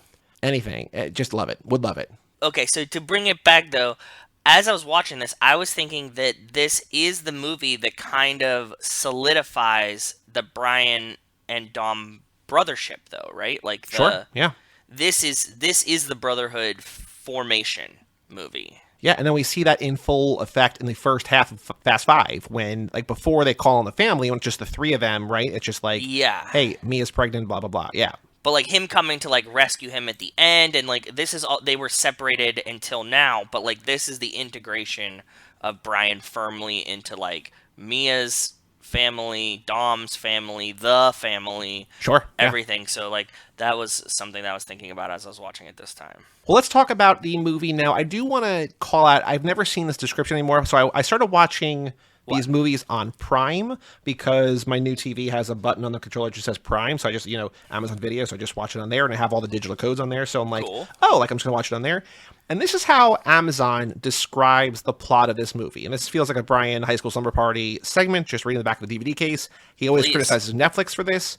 It's technically accurate. It's also crazy. Brian and Dominic infiltrate a heroin operation. That's it. Entirety. What? They infiltrate a heroin operation. Yeah, technically true. Not how I would describe this movie, but sure. If you asked me if there was heroin in this movie, I would have had to think really hard. That's what $60 million looks like. It doesn't have to be heroin. It's just like drugs or illegal contraband. The fact that heroin is one of the 7 words? Yeah. Wild. Yeah, that's strange. But wild. Okay, so Dan, the floor is yours now. We've asked you enough questions. Thoughts about this? Favorite moments, least favorite moments? Again, it's kind of, you have it ranked fairly high at number 3, so I'm assuming you like more than you don't like in here. So what do you like so much about Fast and Furious number 4 or Fast and Furious? Yeah, I like how this movie sort of sits, it sort of straddles that line of like old world Fast and the Furious and then like what the franchise would eventually become known for. to compare it to something, if Fast and Furious movies were Beatles albums, I would say this is their Rubber Soul. There's a lot of influence of what came before. We have to reestablish that relationship between Brian and Dom. But then we get stuff like little tastes of things that, again, the franchise will really become known for, like the globetrotting aspect of it. We go to a couple different countries here. The cold open that sort of comes out of nowhere, and it just sort of like throws you into this situation. It doesn't tell you when it's occurring, so you have to sort of figure out that, Han's back. So I love, I love how this movie is so unlike everything. Like it's similar to and unlike everything else in the franchise and blockbusters in general, right? Like how many? You're right, but how many blockbusters start out and you're like, does this happen before the last one or the after the? Yeah, like that doesn't really happen. Like it's usually pretty linear, or like at least they're like 3 years earlier, like some banner or something. It's just like no, like Han's here, so fucking deal with it. Right, so now we as the audience have to figure out, like, okay, did Han not die? Is this set earlier? That's the first thing I ever remember about this movie is when you see Han, I'm like, did he not die? Right. Like, what are we doing? And then I was thinking this time, like, how crazy it would be, like, if you knew nothing about this movie. Like, you'd seen the first 3. That's me, like, yeah. Oh, shit, Dom and Letty back? Okay, cool. And then you're like, wait, Han? Like it's it goes from like awe-inspiring to like, wait, hold on, wait, what is happening? That I really remember this reaction to watching 4 being like, do I remember 3 right? Like didn't this guy just die? Like how is he? Is it his brother or something? They're like, no, it's Han. And then he's like, okay, I'm gonna go fuck off in Mexico or whatever. And they're like, cool. And I was like, that was weird. Like. Yeah, and it just leaves you hanging, right? Like you don't really know until the next movie what's going on, because Han's gone after that cold open. So weird, yeah. So like, the reasons that I love it are also arguably reasons why a lot of people may not. In its attempt to sort of tread some new ground, it doesn't necessarily do it as well as it could, right? But I think I admire the balls it took to just open the movie like that. I think, but like we mentioned Bond earlier. I think of some of the best Bond movies like start with this, like they just sort of throw you into a situation. You're already involved in a mission, may not have anything to do with the rest of the movie, but it's just a great way to kick off the movie, right? And this whole stunt with the tractor trailer is just incredible. So I love that. And then, I love bringing Dom and Brian back together. I love not explaining like how Brian was reinstated. Like how the hell did he manage to get his job back? Because this is clearly not the real world. He would never have a badge for the rest of his life, but he needs to be a cop so that we can have this story where the two guys are on both sides of the law. So all right, fuck it, we're gonna just do it. So yeah, and like that sort of nonsensical, illogical retconning of the narrative to make the story work, which again, like becomes part of this franchise over the course of the next few movies. It's so entertaining to me. Joe has said, I think it was Last Lap when he was talking about, because Justin, this is the second movie that he has had in the franchise. He had Tokyo Drift and he's stuck around for the first time in this franchise. A director does a second movie. And so he's back now doing 9. He's going to do 10 and 11, or 10, 1, 10, 2, however it's going to be. Mm-hmm. But Joe compared this to, I think you compared this to 9. Even Tokyo Drift is kind of like a weird outlier, but like 9 is kind of like, all right, what parts do I have? How can I make this work? So like, well, because I don't think they gave him the keys to the castle at 3. They were like, here's like a separate entity. You can do what you want. Like we think these are going to be like Walmart bin $5 movies at this point. But like 4, they kind of open it up to him. Whether it's him or the screenwriters or whatever, like it's tonally shifting. Like you're saying, it's like tonally shifting what's going on and it's setting things up. And it feels like there's a bit of like a mad scientist behind the scenes in play here. Not Jesse the mad scientist, but just the mad scientist in general, where it's like there's a plan in place that we don't know.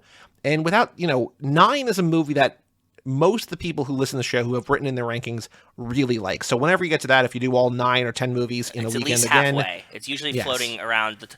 The top third is most people put it, but like usually at least half. Top third, middle third at the worst. Yeah. Usually. Like, people don't generally dislike it. But what I'm saying is, knowing you have Fast 5 at number 1, it's an interesting thing to compare this to the new one, because I feel like this is building toward a thing, and even though it's not building toward the end of the franchise, this is kind of like you were saying, a movie and a franchise in transition, which is kind of cool, I think. Yeah, I mean, you get the street racing, like legitimate street racing, which we really won't see again after this, right? So they managed to keep that aspect of it alive, but at the same time, they want to tell this other story, which is sort of a heist movie. So you get the best of both here, which is, again, why I think of it as that sort of transitional movie and why some of the more interesting things happen here. I mean, we get Detective Dom as well. How did I forget that? Yeah.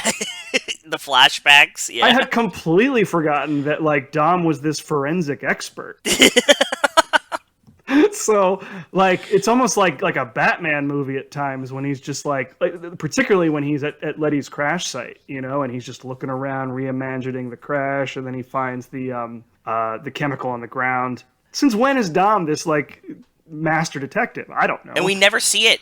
We never see it again. Nope. No. Just one time. He just looks at the ground. He's like, I gotta know where Letty is. Boom. He sees it in his brain. They show it on screen of him doing it, and then that's it. That's never again. Yeah, and you know what? I think the more I talk about it and think about it, I mean, these things that differentiate it from the other movies that kind of make it this weird entry in the franchise, it sort of sets it apart in a way where like these other movies, like after 5, maybe 6, 7, 8, they start to blend together, right? So I remember this weird stuff that's in 4, and I love it for that reason, I guess. And I also wonder, like, it's different when you're watching 8 movies in a row, right, than it would be when you're waiting years in between. But I wonder if even after watching the first one and being like, okay, cool, like I could, this isn't necessarily my favorite movie, I'm in the middle, but like I can see why people love this. The characters are likable, whatever.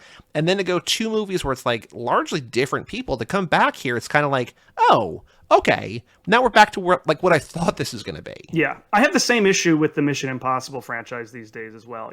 Like the first like 3 are so distinct, and then after that, it's all like this one long narrative, and I can't really tell you what happens in which movie. I enjoy them all. I always have a good time watching them, but there's a sameness to them that makes it difficult for me to rank them. The Mission Impossible movies, I think to a certain extent, like these, to people who aren't broken like us, where we're watching F9 6 times in a year, is like the Mission Impossible movies, even with somebody who has a podcast about Tom Cruise, I don't think about them in terms of the plots. I'm like, okay, so Ghost Protocol is the one where he climbs the Burj Khalifa, right? And Rogue Nation is the one where he holds his breath underwater for 5 minutes. Yeah, set pieces. And Mission Impossible Fallout is where he halo jumps out of I think about it here, so like World's Longest Runway, dragging a safe through Rio, blah, blah, blah. And so I love both those franchises, but I think that you're right that it's just like, okay, so now we're at a point where they're pretty much all good all the time. It's like, how do I distinguish in my brain? Right. Yeah, I mean, I don't mean it necessarily as a knock, because, again, I do have a good time watching them. It gets tough to know what's what. But with this, like Fast and Furious, if we want to call it that, it has that sort of uniqueness about it that I feel deserves a higher ranking overall. It might just be that like it's not as spectacular as 5, but are there things about this movie that you don't like that like have it? Because again, 3 on a list of 1 to 8 is pretty high, but like it's not as high as 5 or 7. Is it just because those are bigger and do more things, or like is there stuff about this that you don't necessarily like? Yeah, I do think it falls apart a bit in the final act. I mean, some of the effects work is a little bit dodgy, especially in those sort of underground tunnel chases. Yeah, at one point, a lot. At one point, I thought Dom's car had been like totaled in a wreck, and then they later cut to him still driving through. So it became tough to really distinguish what was happening in there. And prior to that, I thought them getting to Braga was very simple. Like it seemed too easy to get that close to Braga. I mean, I guess the reason it was easy was because getting away was going to be a near monumental task. But it felt a little bit strange that they were able to get so close so easily. So yeah, I think that final act, as they're just trying to wrap up the story, that some of the wheels come off, so to speak. Yeah, I wonder if, because after this movie, famously, at least on this podcast, none of the movies are shorter than like 2 hours and 10 minutes. Like this is the last of the shorter ones. And I wonder if they had another half an hour to work with, if they would have made it more of a challenge to get to Braga, or if they would have addressed some of the issues that you have with the movie, or what they would have done with more time. Because like I love how short these first four are. Yeah. But I also wonder, like, would it have been better, or was the point just to, like, hey, we're not trying to do anything crazy here. We're not reinventing the wheel. We're just getting back to square one. We have big plans for 5. Let's just not mess this one up. And I wonder if they had another half hour, what they would have done with it. Yeah, I don't know that they necessarily needed it, because by that point, by the time they're going in for Braga, the Brian and Dom arc is nearly completed, right? Like their relationship is pretty much fully mended, and they're just working together to achieve this last mission, right? So like the primary goal of this movie has been accomplished. It's like the bad guy was kind of an afterthought in aid of getting these two to work together again. Yeah, I don't know if an extra half hour would have made it better, because you know, by the time it was over, I was like, okay, cool, that was a lot of fun. I'm glad it's over now, and you know, like, so I don't have a good solution for that. Yeah, Jody, do you have a thought on that? Like, because I don't have an answer. I just something that I thought about while Dan was talking, that like what they would have done with an extra half hour. I don't necessarily think it would have been more getting to Braga. I think they kind of set it up pretty decently that like Braga is bringing them in to keep tabs on them.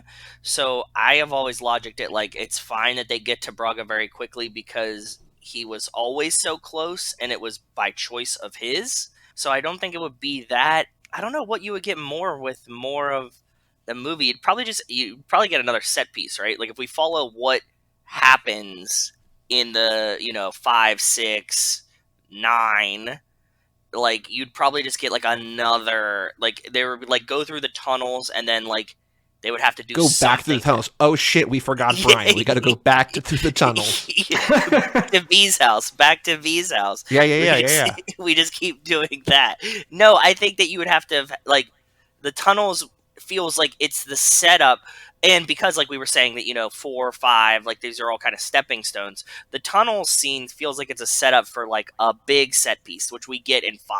So I think that you would have just gotten a quote-unquote safe through Rio at the end of this. Yeah, because I think that the tunnel thing is cool, but it's like compared to other stuff in the franchise is not very cool. So yeah, you might just like jazz that up and make it bigger, right? No, I think that you get that, and then it will be like, you get a second thing. Okay, yeah, so it's kind of it's more like 6. Yes, where there's the tank and then the runway. Yeah, you would be like, oh, we need to get Braga's money out, or like back to like America, or not through the tunnels again, but like they'd have to be like, okay, then we fly this out in helicopters or whatever. I can see that, because I do think that like they were right to keep it simple. They're just like, whether they knew what they were going to do for 5 or not, like you need to get people back on board, because like now people look back and love Tokyo Drift, but like after the first one to do 2 and then 3, it's just like, what is this? What is this franchise? Yeah, and I don't know if Justin Lin had the money, the pool, you know what I mean? He still feels like he's on a short leash here in 4.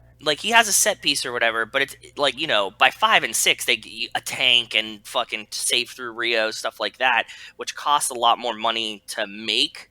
So, like, I think the studio is still kind of feeling him out here. Yeah. Dan, what else about this movie? Anything else of note, good or bad? Questions you have? Cool things you found, things you noticed this time around that you don't remember from your marathon. Have you seen this movie since your marathon binge, or was this one that you hadn't seen until today or yesterday or whenever you watched it? No, I hadn't really revisited this since my original binge, and so I knew that I wanted to at least watch the franchise up to it, just so I could put it into proper context. Oh, right, yeah, so you watched 1 through 4? Yeah, I watched 1 through 4, because I knew that if I like just sort of jumped into 4, I might not have all the information, at hand. And I'm glad I did that, because of the way this opens. It definitely painted a fuller picture for me to have done that. No, I think we sort of touched on a lot of the things that I really liked about it. I do think 5 obviously is the better movie, but I love seeing how this one will like sort of telegraph a lot of what's to come. I compared this to the Beatles' Rubber Soul album, and I would say that Fast 5 is Revolver. That's when they're finally like, okay, this is the formula. Like, this is what these movies are going to be from now on. And so then 6, which probably has the biggest ensemble, is just like the cover of Sgt. Pepper. Just so many people all over the place. Yeah, exactly right. I mean, I didn't necessarily intend to compare the Fast and Furious movies to Beatles albums, but here we are.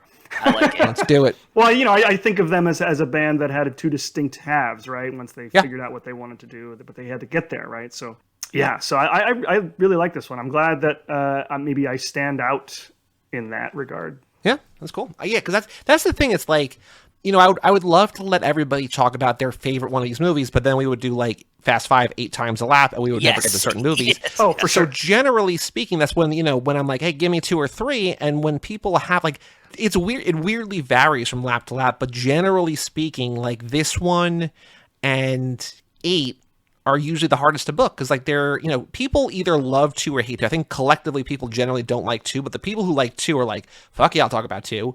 But this one and 8, for different reasons, just like, Joe and I love them, but they're ones that are harder. So when you're like, yeah, this is like one of my 3 favorites, I'm like, cool. Yeah, I mean, Fast Five, we all agree is better, but like the fact that you find things in this that you enjoy is more than most people. And I think that's it's a benefit to the movie. I think 4 is the one that has definitely most grown on me.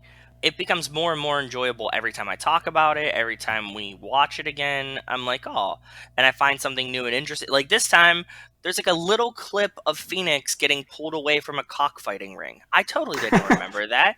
Like, what? Why was that included in the movie? I have no idea.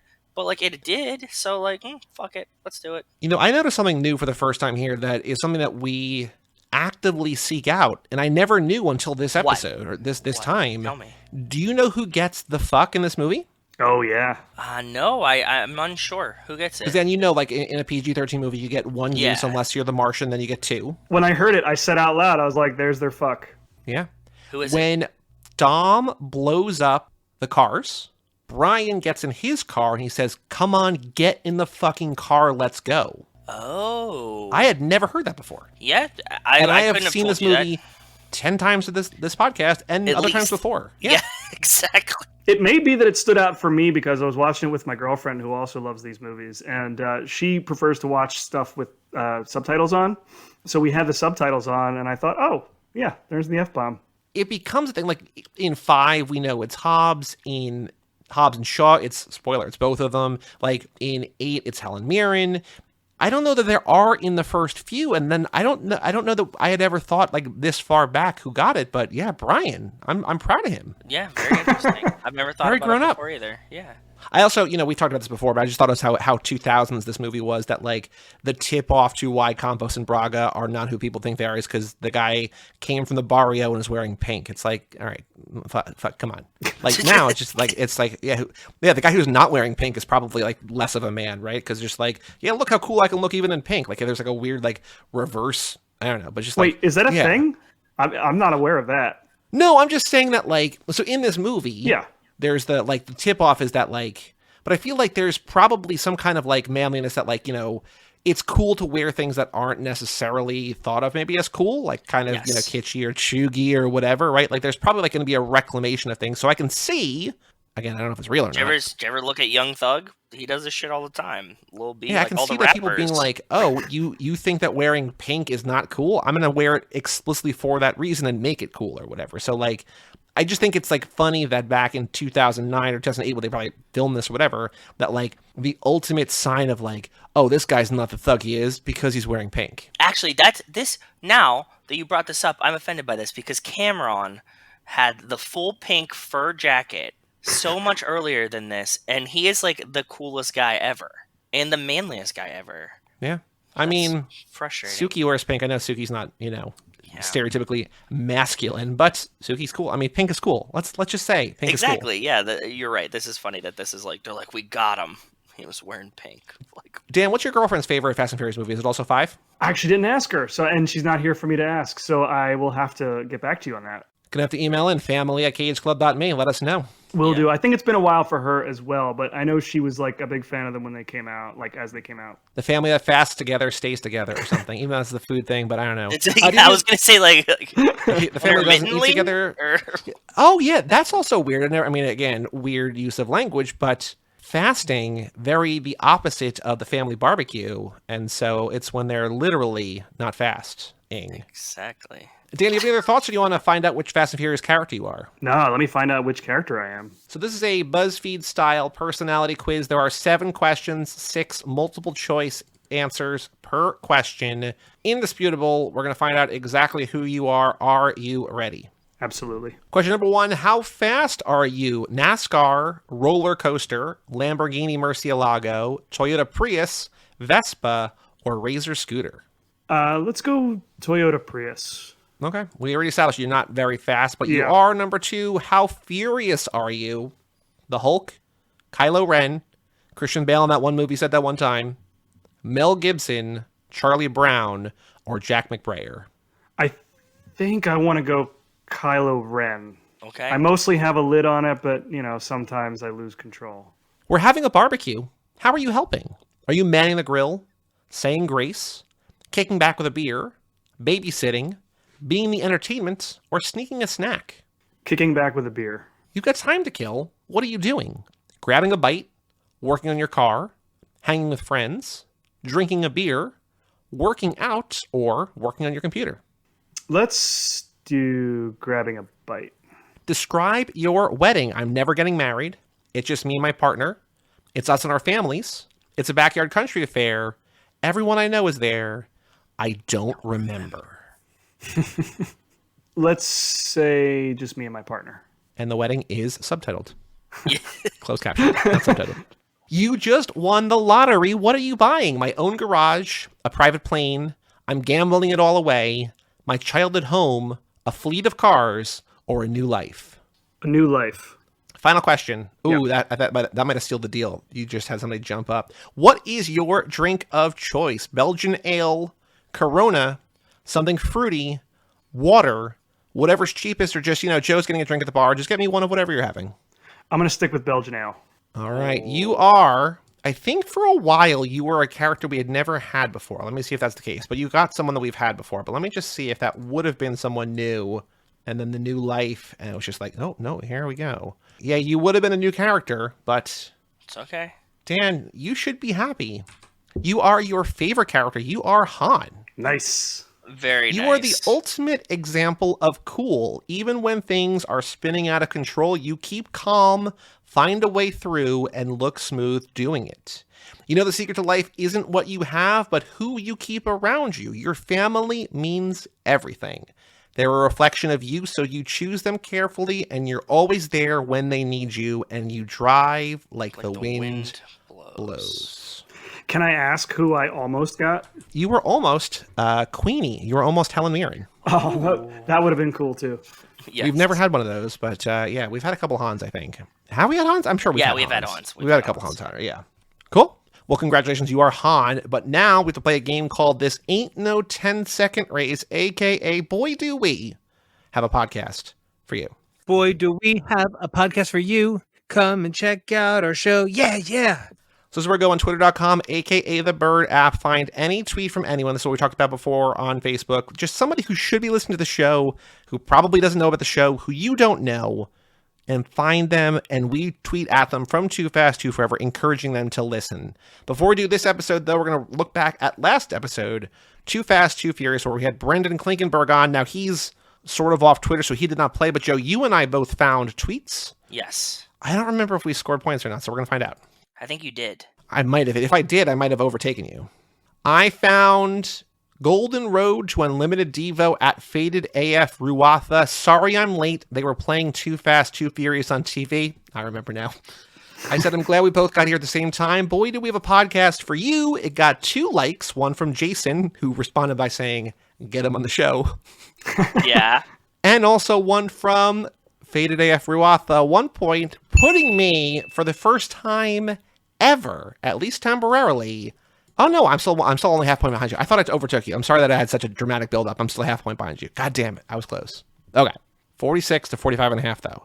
Because Joe, you found Minty/Emery, Spider-Man emoji, Spider-Man emoji, Spider-Man emoji. I know it's spider emoji, but Spider-Man emoji. Yeah. At Peppermint Flyby. Okay, I'm biased because I'm so the biggest Fast and Furious fan on earth, but holy shit, Fast 9 was actually 10 out of 10 fucking ridiculous, cheesy, and 100% Fast and Furious. We said we totally agree.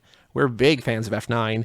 We watched it 6 times since it came out. Boy, do we have a podcast for you. Nothing, of course not. You, Joe, you are on an icy cold streak. I'm so cold-blooded for sure. You are cold as ice, willing to sacrifice, etc., etc.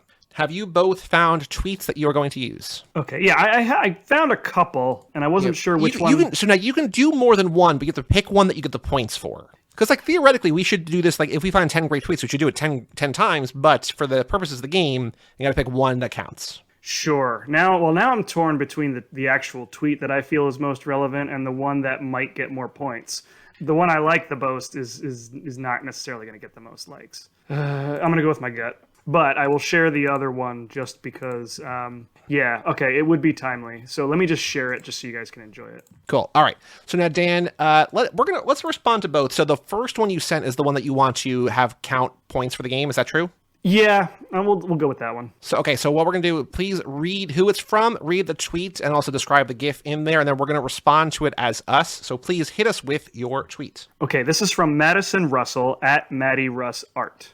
Yesterday for my birthday, we had an impromptu Fast and Furious marathon. I had only seen the first and Tokyo Drift before, and it was as delightfully silly as I hoped it would be. My new favorite thing is to grunt, "It's about family," at the height of the most ridiculous action.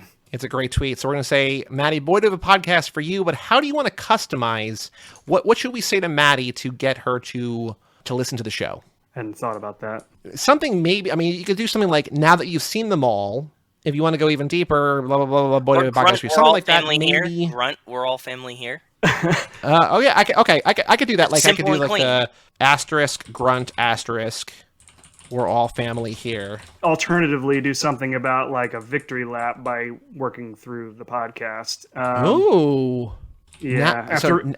Now that you've reached the finish line, all the movies, take a victory lap and listen to all of our episodes. Well, that's kind of giving homework. I love the idea. The way that I said it, I don't love. Yeah. But I do love that idea. Now that you've reached the finish line, boy, do we have a podcast for you. That's very nice. Clean. There you go. Perfect. It's okay. and the GIF is great. It's Brian like making that jump on the highway in the blue. In 6. Yeah. Mm-hmm. Yeah. Can you also just talk about the other one that we will just retweet because it's a great one? Yeah. So this one was tweeted by somebody with thousands of followers. Oh, he's from The Athletic. He writes for The Athletic, which is very cool. Okay, cool. Very cool. Yeah. Might be the smarter choice if points are on the line. I thought it was nice and timely because everyone's debating on what makes a Christmas movie. And so this tweet is from Taco Trey Kirby at Trey Kirby, and it says, "Excited to watch my favorite Christmas movie tonight, Jason Statham rescuing a baby to the sound of the Chipmunk song, Please Christmas, Don't Be Late, in Fast and Furious 8. That's a really, really great tweet. The next time somebody asks me if Die Hard's a Christmas movie, I'm going to be like, no, but you know what is? Fate of the Furious. And they're going to be, what the fuck are you talking about? Yeah, that probably would have been the winner, but I had to go I'm saying, well, we're doing both. I'm saying we never thought about the Fate of the Furious being a Christmas movie, but man, oh man, were we wrong. Boy, do we have a podcast for you. There you go. All right, Joe, did you find a tweet? Oh, man, it's like a whole thread of just greatness. You know what? I need to go with the first one. I'm going to resend it, or you can find it from that tweet link, and I can explain. Okay, it's from at multimodal Alex Phillips White. His first tweet is, it starts a thread. The whole thread is incredible. So yeah, start from the top. I swear to God, the end of the Fast and Furious franchise is going to be the crew up against certain death, and then Roman proves they are in a movie, and everyone ascends into the Neo Matrix plane, escapes, and demolishes their enemies with their new fourth wall breaking superpowers. And then tweet number 2, the first thought after that is, for real though, where does Cypher poop in that glass cage of hers in F9? Yes, yeah, so that's like all of the whole thing is great because I found it because he was like, my favorite thing about Fast and Furious series is that Justin Lin was like, Han's my character, none of the rest of you deserve him, and like that was like the first part that I found. This whole thing is just awesome. So just read through this. This guy also looks like Matt. Did you click on this picture? I didn't open the picture hard. I mean, well, white guy with a beard, right? So. And the hair. It's the hair and it's the glasses and the cheesy smile. Yeah. Yeah, exactly. Not a bad thing, not a good thing. It's just, you know. So what do you want to respond to Alex Phillips White with? This thread is incredible. You seem like our kind of person. Boy, do we have a podcast for you. So now the thing with this is that Alex absolutely should be listening, which is also why he probably won't respond. Like, yes. It's almost too good. Yeah, he also has thoughts. Here, look, it's weird to name a kid after a friend who is still alive. There you go. I agree. We've talked about this before. He definitely should be listening, yeah. I was looking before, and I found a bunch of ones that I liked, but I'm going to go with one. There was somebody tweeting about it. I just want to shout out. I want to see if I can find it. Painful Gamer at Painful Gamer 1 said, this is on December 9th, we're less than 2 hours away, so let us pray they end the show, this is the Game Awards, by announcing Fast and Furious Crossroads 2. It would truly be an epic final reveal. And then he quote tweeted himself and just said, no announcement, worst Game Awards ever. So that's not the one I'm doing, but I love that somebody's on Twitter like, you know what would make this night great? Crossroads 2. I hope that was like fun satire and not just like trying to dunk, right? I think he's genuine. I think he likes it. Good. That's awesome then. Yeah, I'm responding to him, but that's not the one I'm going to count. What I'm going to do is it's Ryan Cleary at Ryan_Cleary. And this is something that we have done similarly in the past. It's a picture of, I'm assuming it's a meme going around. I haven't seen it yet. What? But it's Ben Affleck and J-Lo at a Lakers-Celtics game. Recently, and he's whispering in her ear and just says, Tokyo Drift actually takes place after Fast and Furious 6 chronologically. Which I think you tweeted that one where it was the guy at the club where he's just like talking to that girl who clearly has no interest, right? He's like, look, Hector's coming in. He wants 3 spoon engines. Yep. I want to find that. I'm going to do that. Just Hector spoon engines meme. Actually, I think it might have been the same. It might have been Han. Han is really in 4, but the timeline, it's like the whole explanation of how Han is still alive. I don't know how you'd find it because it's like words on picture, so I don't know how to find that. Oh, so we got Michelle, one of Justin's friends, liked the tweet that we retweeted from Dan. So he doesn't get any points for that, but you're striking gold with our people. So I'm going to say to Ryan Cleary, Hector is going to be running 3 Honda Civics with spoon engines, and on top of that, he just went into Harry's and bought 3 T66 turbos and NOS and a Motec exhaust system. Perfect. Boy, do we have a podcast for you. I don't love a meme, but I love a meme that like normal people look at and don't think Fast and Furious, and then like people out there who are like, yeah, it's a Fast and Furious meme. It's just like, yeah. You can memify anything into a Fast and Furious meme, I think. Yeah. Yeah, there's actually a second panel to this meme that like you see J-Lo turn and be like, afterwards. Yeah. Like, Painful Gamer says, no thanks, that game was 2 packs of ass. Never mind, he was being sarcastic. Okay, then I'm saying, boy, do we not have a podcast for you.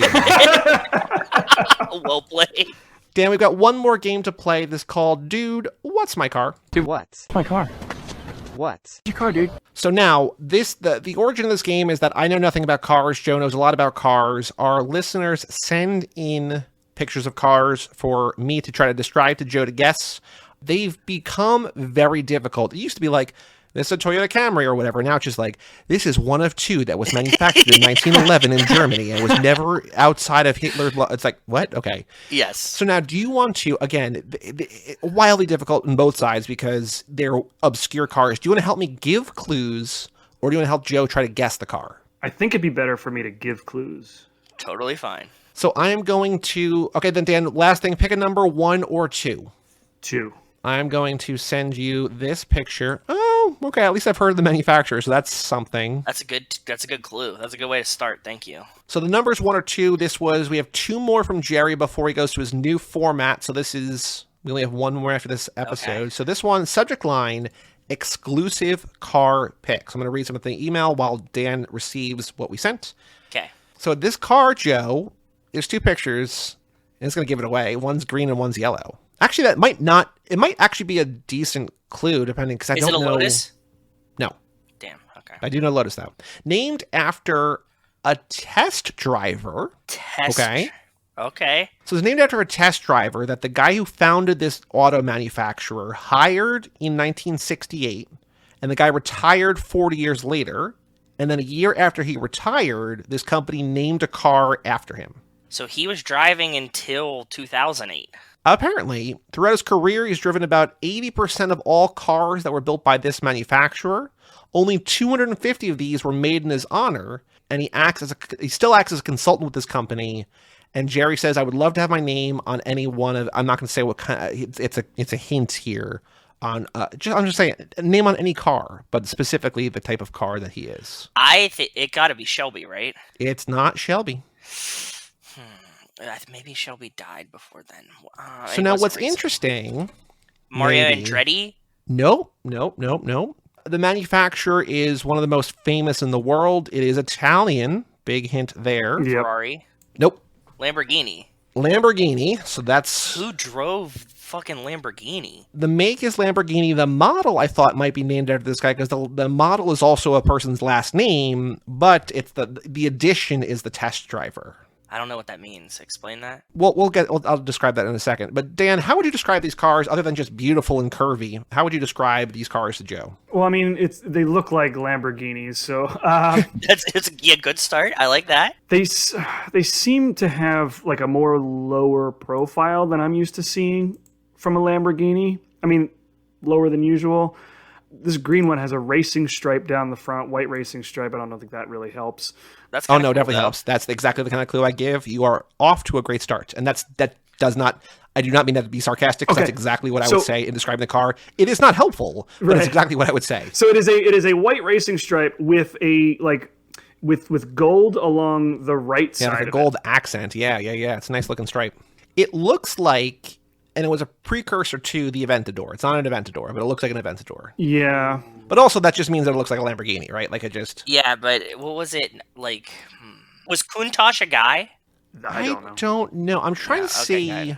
It looks like it has normal like doors that swing out as opposed to gull-wing go up. Yeah, no gull-wing. Oh, okay. Here's a big hint. The car name is taken from the 18th century Spanish bullfighting breeder, Francisco, this guy. Oh, that's why they called an Aventador, the next one? No. It's not an Aventador. I know, but I'm saying that's why they call the other one an Aventador, because he's like a bullfighter, right? Doesn't like a matador? Oh, I don't know. Oh, probably. Right? Does that not make sense? I don't speak Spanish, so I don't know what Aventador means. But Aventador is named after a Spanish fighting bull. There you go. Yeah. Matador, Aventador, right? Yeah. In Zaragoza, Aragon, in 1993. So that was named after a bull. This one is named after a bull breeder. Sick. So this was made from 2003. Logo is a bull, so that's cool. So that makes sense. So this car was made from 2003 to 2013. It's the second car released under parent company Audi. Okay, yeah. Named after a famous breed of fighting bull. It was Lamborghini's sales leader and stablemate to a succession of V12 flagship models, first the Murcielago, then to the flagship Aventador, being the first entry-level Lamborghini in 1.5 decades. In November 2015, the last one of these was rolled off the production line. It was replaced by the Huracan in 2014. What was it? Will it help if I tell you that former Major League Baseball player, there's a pitcher, first name Giovanni, had this last name? No. It is the Lamborghini Gallardo LP. That makes sense. 550 Valentino Balboni. The Gallardo, yes, but the Valentino Balboni. Valentino Balboni is the test driver. That's the guy that they named this after. That's wacky, but cool. Send me a picture. I gotta figure out. I gotta recapture my mojo in this game because I feel like it's hard. I like finding things out on the wiki. Like this just becomes me like wikiing a car and finding out what things are from. Did you know the Gallardo? Have you heard of this before? Yeah, of course. I wouldn't have guessed the name. I'm like too stuck on like Aventador. I feel like I used to be better at giving clues and used to be better at guessing in general. We've both gotten worse at this game as this has gone on. Yeah, spirals. And it's also like hot nights and like I have nights that like my brain just isn't working. So there's some nights that like I know going into it like I'm not gonna get this, but that's just how it works. Well, Dan's clue of the white racing stripe, the gold accent, is exactly what I would have said if I had to describe one more thing about the car. So it looks like a Lamborghini, and it's green, and it's got a white racing stripe. So if you didn't, if you can't get it, what's wrong with you? Come on. Well, that racing stripe does appear to be unique to that car. Oh, interesting. Like the little gold stripe and the white stripe. Yeah, I'm not really seeing it on other Lambos that I'm like looking up. But when you Google that particular one, like there's a bunch of them, and they all have that white stripe down the center with the gold along the side. Oh, so this is cool. So with Balboni's, or due to his request, unlike the contemporary lineup, this was a rear-wheel drive.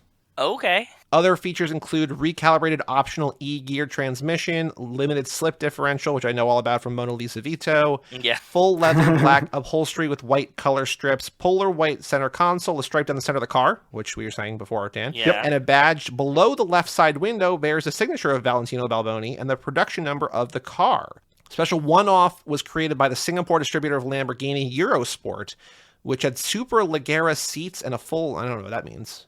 It can reach a top speed of 320 kilometers an hour, 199, and can hit 60 miles an hour in 3.9 seconds. That's insane.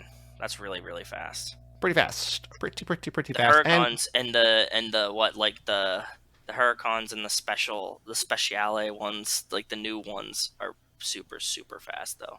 Well, Dan, thank you so much for joining. And I will say, even though you did not choose it as your tweet, Taco Trey Kirby, you did like the tweet, so I'm going to give you a point for that one. It's the bonus one, but I'm still going to... It's the giving season. It's a Christmas spirit. I'm going to give you a point for that one when we get there. Painful Gamer doesn't listen to podcasts anyhow, so he's definitely off a radar. But Taco Trey Kirby from The Athletic liked us talking about Christmas movies, so nice find. Dan, point to you coming in 2 weeks. But thank you for joining us. Thank you for having me. I'm glad. So again, I've listened to the show. I was a little bit nervous to come on because I'm not like a super fan like you guys are. No, crazy. No, So like I'm glad that I could bring some sort of layman perspective to this particular episode. Yeah, people are like, I don't know as much about you. It's like, yeah, but that's kind of the point. Like, it's, we're so far down the rabbit hole that we need somebody closer to the surface. Yeah, that's true.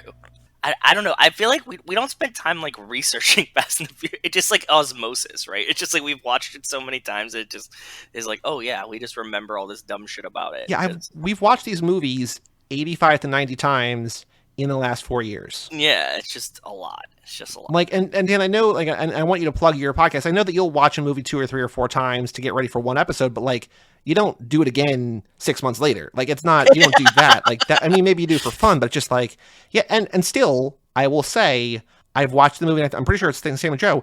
We don't skip the movies. It's not like, oh, I've seen one, whatever. We're still watching it every single time. So I watched it today. I did. Yes. So I know that you might be self-deprecating in the layman whatever, but however you describe your opinion or your perspective, but it's valuable because we are too far. Nobody wants to hear what we have to say about it. We want your take. So thank you for providing that. Well, I appreciate you having me on. It was a lot of fun to step out of my usual like sphere and talk about something that's not monster related for a change. But it is universal. So what would you like to plug? Where can people find you online? Podcast, social media, anywhere you want to be found. So you mentioned the show, so let me start there. Mike Manzi and I host The Monsters That Made Us, which is a horror movie podcast. We were actually we were recently featured in Variety magazine as one of the 12 horror movie podcasts to make you scream.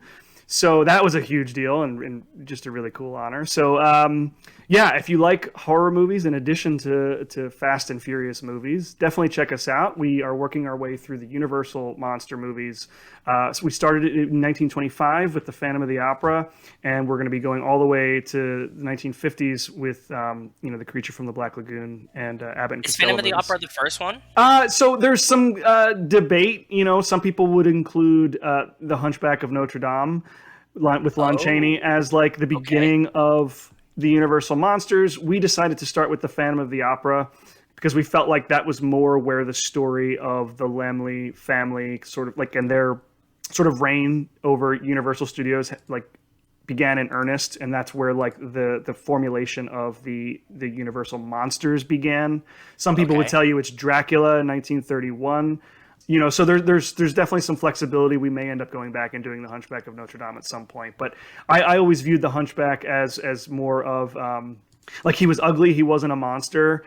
But the Phantom of the Opera is just definitely qualifies as a monster. Well, it's just like how we skipped Better Luck Tomorrow and then we eventually went back and covered Better Luck Tomorrow, right? Yeah, it's the same thing. Right. It's exactly one-to-one comparison, no questions. Thank you. Right. So yeah, we do one episode, one movie per episode. We're working in chronological order. We just released our 13th episode, I believe, and we are going to be recording our 14th episode tomorrow. That releases on the 31st. You have to wait all the way till the very last moment of the year. Yes. What is December? What is December's monster?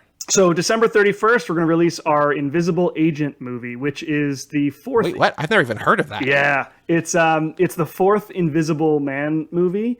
And it is like right after Pearl Harbor happened, Universal decided they wanted to make a movie like that would channel a lot of that American patriotic enthusiasm, right? So the movie is about the grandson of the original Invisible Man who has the invisibility serum and is sent into Nazi Germany as an invisible spy to bring back the names of German and Japanese spies operating in the United States, and to figure out the date of a surprise attack on New York City. Wow. Yeah, Invisible Agent is a ton little of fun. complicated, but I'm into it. All right. Yeah, it's got Peter Lorre in it, who is one of the biggest names that we've got so far in terms of just old school movie stars. But aside from that, he's kind of like the only big name. But yeah, I'm really excited to talk about that with Mike. Very, very cool. In addition to that, if you want to follow me on Twitter, I'm at Dan Colon. I'm on Letterboxd at Dan Colon. And you can find all of our past episodes at cageclub.me. Perfect. Dan is one of my favorite tweeters, too. Look at that. Look at that. Giant endorsement from me, so definitely give him a follow. I appreciate that. I try to keep it diverse. Yeah, you do. You make me laugh, so thank you, brother. Our next episode, the next episode for these gentlemen is The Invisible Agent. Did I get it right? I know you just said it, and I already feel like that's the wrong title, but is it Invisible Agent? Invisible Agent, yep. Wild. Our next episode, which will be out, we're actually going to have a bonus episode next week, too. Not on the Patreon for everybody, but next week, Joe, double duty, Crank High Voltage. Both of them coming out. I'm so excited. With fan favorite Garrett Smith at the helm. Not the helm, we're at the helm, but he's along for the ride. Crank and Crank High Voltage, Tuesday and Friday. Bonus episode for everybody, whether you're a patron or not. I mean, become a patron, toofasttooever.com. You get those early, you get the bonus episodes. But everybody available next week. Crank and Crank High Voltage. We are saying goodbye to the new year, the old year, saying hello to the new year. I don't know, whatever. I lost my mind. At the end of the episode, my brain's off. Crank High Voltage, wrapping up 2021 with a double dose of Chev Chelios. Chev Cheli double dose. Might cut that. For all things Too Fast, Too Forever, you go to cageclub.me, facebook.com/TooFastTooForever, or at TooFastTooForever on Twitter and Instagram. Email us, family@cageclub.me. Thank you to everybody who emailed in today. Our cup did runneth over today, which was wonderful to hear. It did. Happy holidays and happy birthdays to those people who celebrated those already, even though they already happened. Wait another year for more. Come back next week for Crank and Crank High Voltage, and check out our Patreon page. We had just put out the bonus episode for The Boxer's Omen, the Shaw Brothers movie. I'm Joey Lewandowski. I'm Joe, too. And that was Dan Colon of The Monsters That Made Us, and we'll tell you all about it